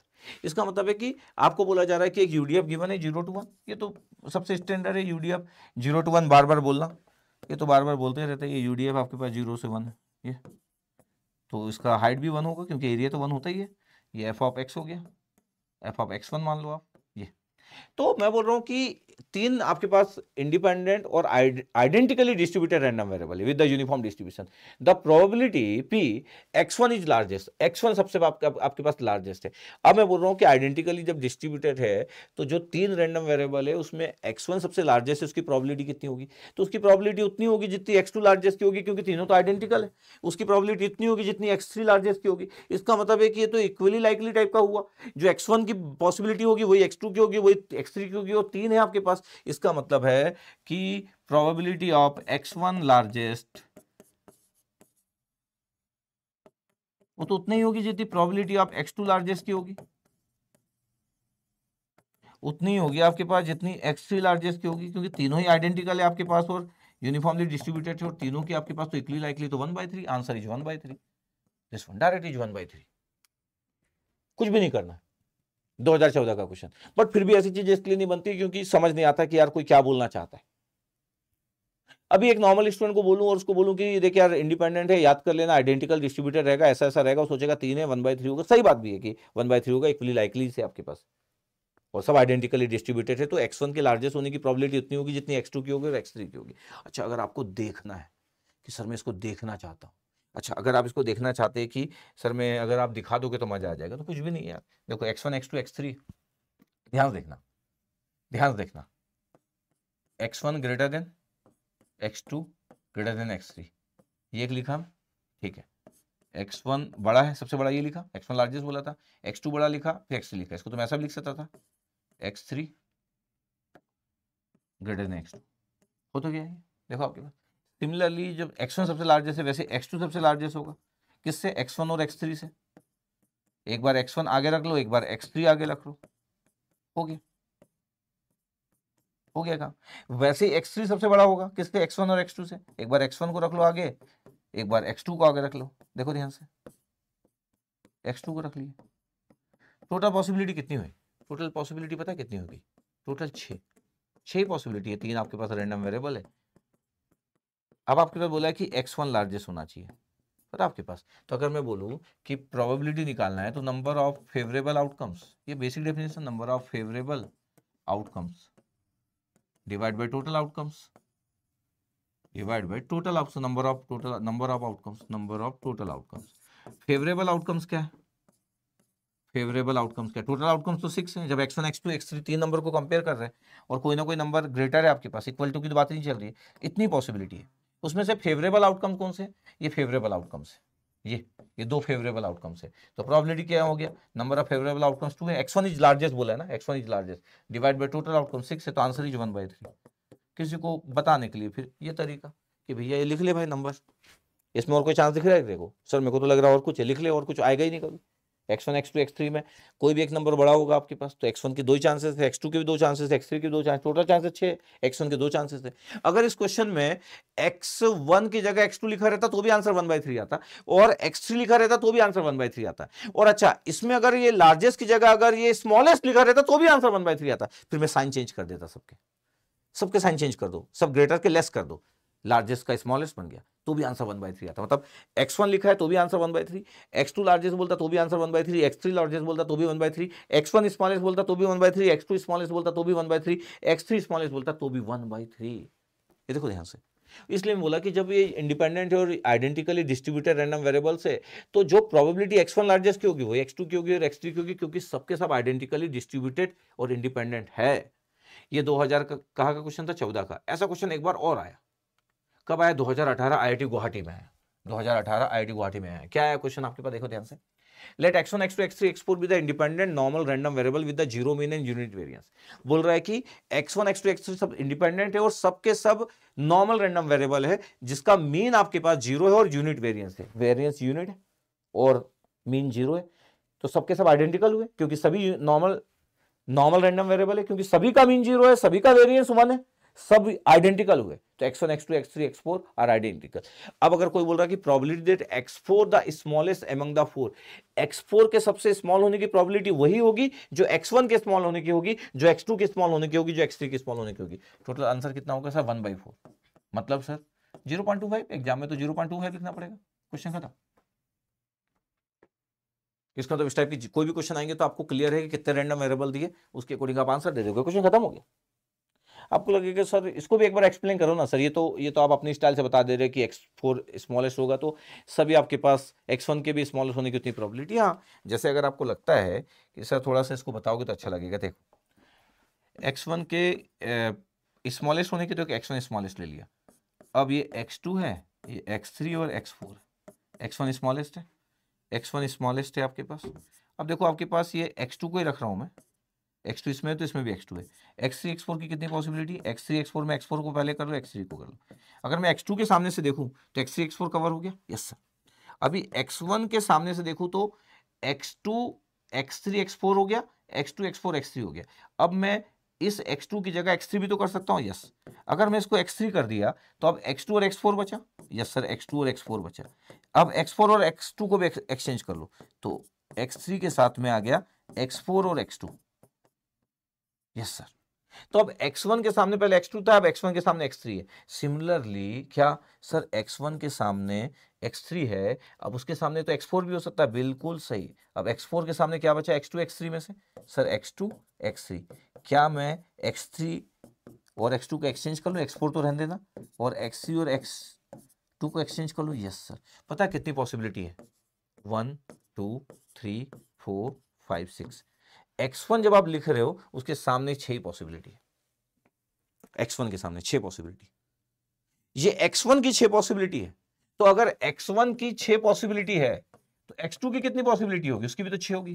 x3 की कितनी पॉसिबिलिटी होगी, उसकी भी 6 होगी। x4 की कितनी पॉसिबिलिटी होगी, उसकी भी 6 होगी। तो अगर मैं प्रोबेबिलिटी बोल रहा हूं कि number of favourable outcomes, favourable outcomes, और फेवरेबल आउटकम्स क्या है, x1 के स्मॉलेस्ट की, और number of total outcomes, number of total outcomes. पता है x1 के स्मॉलेस्ट की प्रोबेबिलिटी क्या है, ये आपके पास फेवरेबल आउटकम्स, ये x1 के स्मॉलेस्ट की, x1 स्मॉलेस्ट है इसमें। पता कितने फेवरेबल आउटकम्स है, 6। कितने में से, 24 में से सर, क्योंकि x1 6, x2 6, 6 6 6 24, 6/24। Answer is 1/4, 0.25 is the probability. This one किसी को ऐसा बताना है तो दिस द स्टाइल। बट मैं बोल रहा हूं कि अगर आपको बहुत अच्छे तरीके से क्लियर है तो 4 आपके पास इंडिपेंडेंट है और सबके सब आइडेंटिकल है, तो सबकी प्रोबेबिलिटी सेम रहेगी, चाहे स्मॉलेस्ट बोले चाहे लार्जेस्ट बोले, x4 बोले, x3 बोले, x2 बोले, x4 बोले, 1/4 ऑलवेज। किसी को देखना है तो यस, दिस द स्टाइल। तो कभी कभी हमको पता ही नहीं चल पाता है कि यार मैं इसमें क्या बता पाऊंगा सर, हाँ, क्योंकि हम इतना डिटेल में पढ़ते नहीं, इतना सोचते नहीं, नहीं तो हो सकता है क्वेश्चन 10 सेकंड में सॉल्व हो जाए। ओके, ठीक है। तो जस्ट मैं यही बता रहा था आपके पास कि यूनिफॉर्मली डिस्ट्रीब्यूटेड आपके पास, तो x1 की जितनी प्रोबेबिलिटी थी उतनी प्रोबेबिलिटी, तो जैसे आप x1 के लिए लिखे वैसे आप x2 के लिए लिख सकते हो, वैसे x3 के लिए लिख सकते हो। तो जैसे आपके पास x1 हुआ वैसे आपके पास x2 होगा, वैसे आपके पास x3 होगा, वैसे आपके पास x4 होगा, और सबके सब आइडेंटिकल है क्योंकि सभी का मीन 0 और वेरिएंस 1 है। ठीक है सर, ये 2024 आईएससी बेंगलोर का क्वेश्चन ले रहा हूं। ये क्या question, x be the random variable exponentially distributed with the parameter lambda, lambda parameter लिखा हुआ, lambda greater than 0, probability density function of exponentially distributed. Exponentially जो डिस्ट्रीब्यूटेड होते हैं ये भी कंटीन्यूअस रैंडम वेरिएबल होते हैं, एक्सपोनेंशियली डिस्ट्रीब्यूटेड है, एफ ऑफ एक्स। देखो कई आईटी के प्रोफेसर कैपिटल एक्स नीचे लिखते हैं फिर small x, this is a very very good style, but maximum लोग सिंपल ऐसा लिख देते हैं, एफ ऑफ एक्स। आईटी के प्रोफेसर भी, आईटी के मैक्सिमम प्रोफेसर ऐसा लिखते हैं, मैक्सिमम प्रोफेसर ऐसा लिखते हैं, कुछ प्रोफेसर ऐसा लिखते हैं, कुछ प्रोफेसर दोनों स्मॉल लिख देते हैं, वो अच्छा नहीं होता है। कैपिटल एक्स लिखो नीचे और ब्रैकेट में स्मॉल एक्स लिखो, तो वेरी गुड स्टाइल। लेकिन दोनों स्मॉल एक्स लिखो, गलत कुछ भी नहीं है, लेकिन वो अच्छा नहीं लगता है, is not good style actually, not generalize style. दोनों एक्स लिखना, capital X the random variable और एक्स आपके पास सैंपल पॉइंट्स, और ये लिखने का मतलब is the very basic representation, lambda E raise power minus lambda X और X greater than equal to 0। अगर आप इस फिगर को ध्यान से देखोगे तो फिगर क्या होगा, एक्सपोनेंशियली आपके पास, यस सर, एक्स आपके पास है, प्रोबेबिलिटी डेंसिटी फंक्शंस है, सिर्फ मैं इतना लिखा, कैपिटल एक्स नहीं लिख रहा हूँ। तो अगर मैं बोलूँ कि एक्स इक्वल टू 0 पे कितना है तो लैम्डा है, और एक्स इक्वल टू इन्फाइनाइट पे कितना है 0, एक्स इक्वल टू 0 पे लैम्डा है यहाँ पे, और एक्स इक्वल टू इन्फाइनाइट पे 0, दिस इज द फिगर। अब मेरे को पता है कि यार ये जो है किसी भी प्रोबेबिलिटी डेंसिटी फंक्शंस का एरिया 1 होता है, यस वो तो हमको पता ही है, आगे जो भी बोला गया वो आगे करेंगे अपन। प्रोबेबिलिटी डेंसिटी फंक्शन का एरिया 1 होता है, और अगर मेरे पास ये दिया है, ये आपके पास गिवन है, और अगर मैं बोलूं, अभी मैं इस पर नहीं फोकस नहीं कर रहा हूं, मैं अभी इसी पे फोकस कर रहा हूं। किस बात पे फोकस कर रहा हूं कि ये अगर मैं बोलूं कि मेरे को तो पता है एरिया, लिमिट के कारण 0 से इन्फाइनाइट लिख दिया, एक्स इक्वल टू 0 से इन्फाइनाइट डिफाइंड था यार, इसलिए f of capital x small x D x equal to कितना 1। इसको अगर सिंपली लिख दूं मैं 0 से इन्फाइनाइट, और अपनी style basic style simple, capital x लिखने की जरूरत नहीं है, F of x D x सब सेम, यस। अब मैं बोल रहा हूँ कि देखो लैम्डा ई raise power minus lambda x है, इसको सॉल्व किया जाए, यस सर। क्या था, लैम्डा ई raise power minus lambda X और डी एक्स इक्वल टू 1 था, तो 1 इक्वल टू कितना हो गया, लैम्डा था, और इंटीग्रेशन करेंगे तो कितना आ जाएगा, लैम्डा है आपके पास, और इंटीग्रेशन करेंगे तो कितना आ जाएगा, ई raise power minus lambda x divide by minus lambda, और लिमिट पुट कर देंगे अपन कितना, इन्फाइनाइट और 0। जब मैं इन्फाइनाइट पुट करूँगा तो 0 हो जाएगा, जब 0 पुट करूँगा तो 1 हो जाएगा, और अपर लिमिट, तो लैम्डा था, एक 0 आ गया और एक +1 आ गया, और लैम्डा लैम्डा कैंसिल आउट हो गया, देखो आंसर 1 आ गया, तो सही तो था, 1 इक्वल टू 1। तो सर लैम्डा की क्या वैल्यू होना चाहिए, लैम्डा इंडिपेंडेंट है, इसका मतलब है कि ये लैम्डा इंडिपेंडेंट है, इसका मतलब है कोई भी exponential function f of x, अगर कोई ऐसा लिखा है 2e raise power minus 2x for x greater than equal to 0, ये वैलिड है, बिल्कुल वैलिड है। कोई बोला है कि ये एक सर एक्सपोनेंशियल डिस्ट्रीब्यूशन फंक्शन जो है एक्सपोनेंशियल डिस्ट्रीब्यूटेड है, density function 3e rays power minus 3x लिखा है और एक्स ग्रेटर देन 0, बिल्कुल सही है। इसका मतलब है कि कल अगर ऐसा लिखा है कि सामने 10 लिखा है और e rays power minus 10x है तो भी सही है, बिल्कुल सही है, सब सही है। ये इंडिपेंडेंट है इस वैल्यू से, लैम्डा की वैल्यू से इंडिपेंडेंट है ये। Answer is always 1, area is always 1 actually, इसलिए लैम्डा कैंसिल आउट हो गया।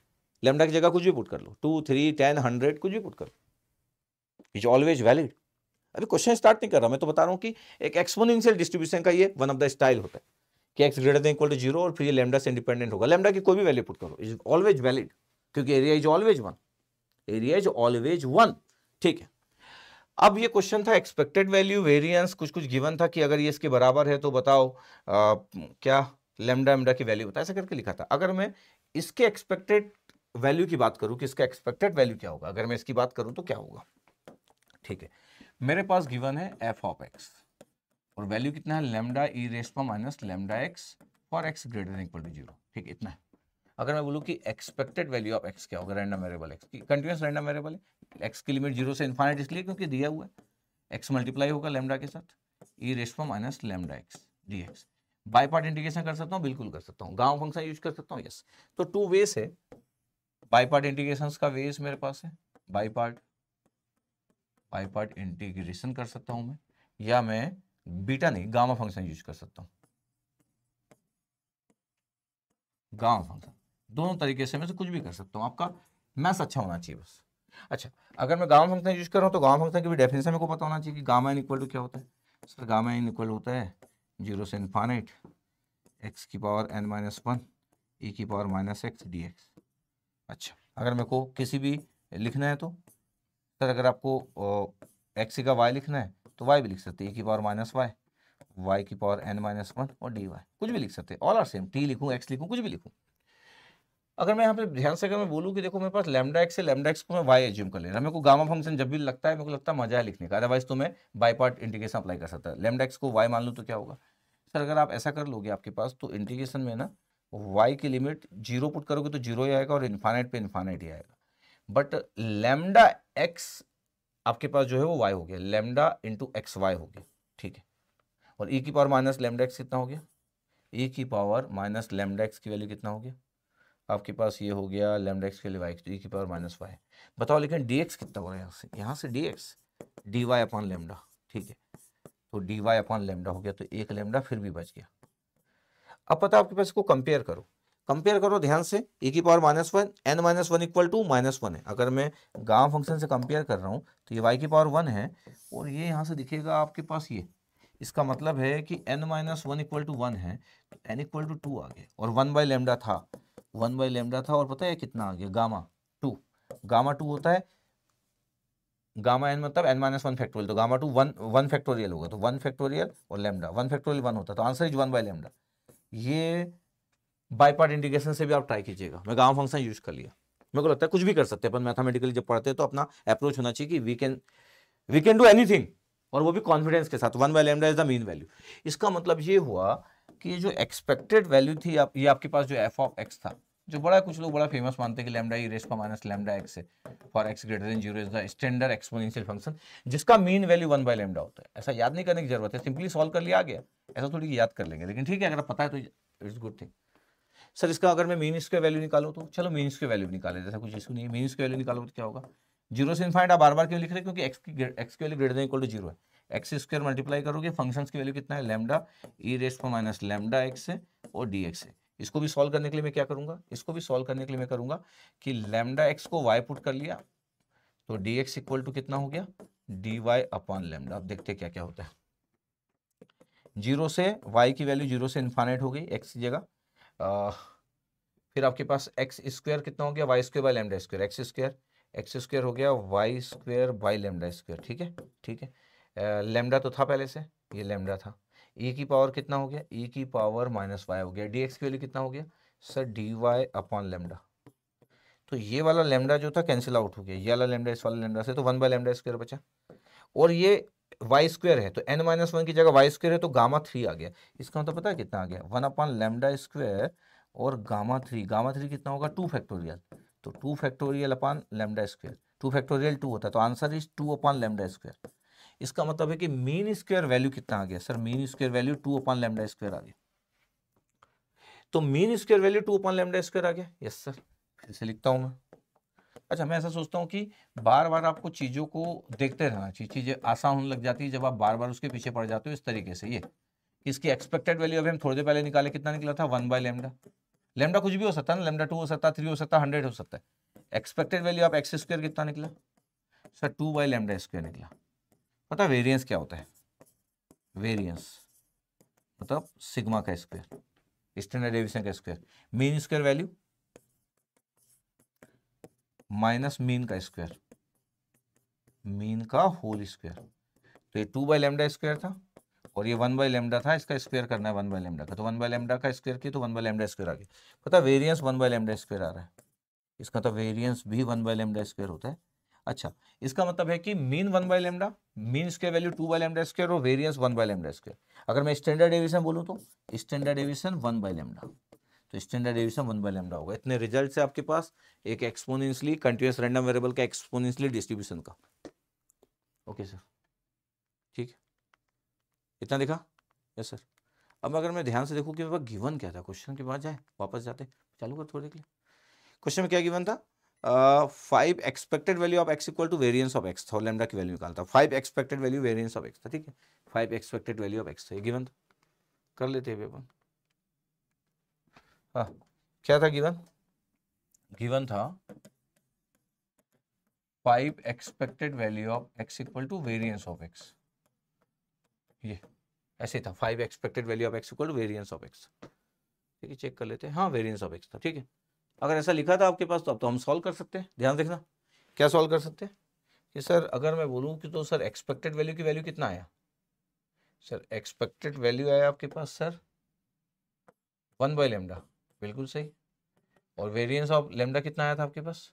सर 1/λ का स्क्वायर, बिल्कुल सही। तो 5 इक्वल टू कितना आ गया सर? 1/λ, एक लैम्डा कैंसिल आउट हो गया, तो लैम्डा की वैल्यू कितनी आ गई सर? 1/5, 0.2 सर। तो 0.2 answer, 0.2 is the answer, 1/5। Check कर लो आप। न्यूमेरिकल आंसर टाइप होगा तो अगेन एग्जाम में बड़ा आसान नहीं होता होगा, तो न्यूमेरिकल आंसर टाइप था, तो ऐसे क्वेश्चन का आंसर 1/5, 0.2 सबसे बनता नहीं, क्योंकि कॉन्फिडेंस होना चाहिए। Again good, good question, even very good question, very good question. ठीक है, 2024 का साल का क्वेश्चन था, मतलब पिछले साल का ही। ठीक है, 2024 का एक बहुत ही सिंपल सा क्वेश्चन भी था। एक क्या था आपके पास? एक एक्स ग्रेटर देन 0 था। देखो यहाँ पे लैम्डा की वैल्यू 1 है, ये एक्सपोनेंशियली डिस्ट्रीब्यूशन है।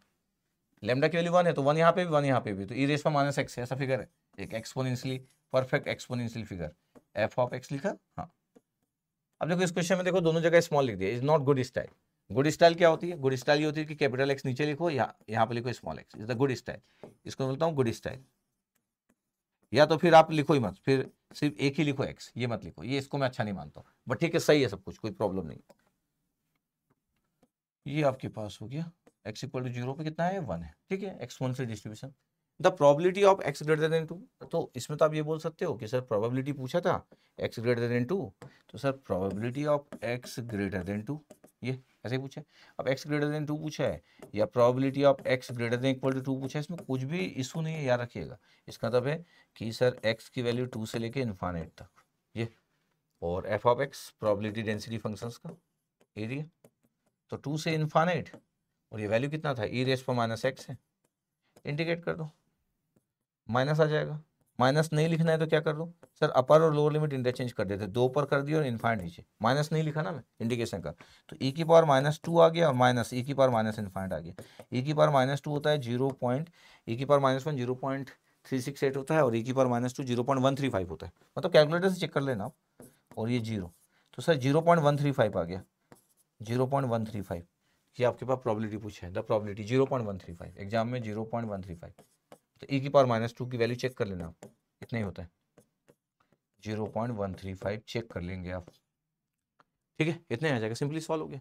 मतलब आपसे ये 2 से लेके 2 से ज़्यादा पूछा था, तो ये 2 ये है, तो ये आपके पास एरिया, ये probability of x greater than 2 या probability of x greater than equal to 2। मैं बार बार इस बातों का ध्यान रखता हूँ कि इन सब चीज़ों से परेशान ना हो जाए आप। आज का लास्ट क्वेश्चन 2007 IIT कानपुर का क्वेश्चन था आपके पास। क्या क्वेश्चन था? Assume that the duration in minutes of telephone conversation follow the exponential distribution. ये एक्सपोनेंशियल डिस्ट्रीब्यूशन फॉलो कर रहा है। देखो लैम्डा की वैल्यू कितना, अभी मैं बोल रहा था कि f of x equal to क्या होता है, lambda e rest power minus lambda x. If lambda equal to, और ये एक्स ग्रेटर देन 0 पे, ठीक है। अगर लैम्डा की वैल्यू कोई बोल दे कि मैं 1/5 पुट कर रहा हूँ, तो क्या होगा फिर प्रोबेबिलिटी डेंसिटी फंक्शन 1/5 बाहर आ गया, और यहाँ पे भी 1/5 आ गया, तो E rest power minus x/5। देखो ये आ रहा है, yes sir. The probability that the conversation will exceed 5 minutes. अब x आपके पास मिनट्स में है, फॉलो आपके पास है ड्यूरेशन इन मिनट्स, तो ये विल ग्रेटर देन 5 बोल रहा है, तो x ग्रेटर देन 5, ये या ग्रेटर देन इक्वल टू 5। अब ग्रेटर देन इक्वल टू 5 बोल रहा है, तो मैं 5 से आपके पास इंडिकेट कर दूंगा, आपके conversation will exceed 5 minute. Probability मेरे को फाइंड आउट करना है, जब मेरे को प्रोबेबिलिटी फाइंड आउट करना है, तो probability x greater then 5, but मैं बार बार आपके लिए लिखता हूँ सब कुछ, बोथ आर सेम।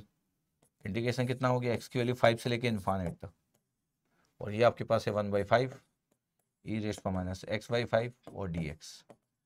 1/5 पहले था, इंडिकेशन करूंगा मैं तो कितना हो जाएगा -5, तो 1/5 इंडिकेशन किया तो -5 आ गया।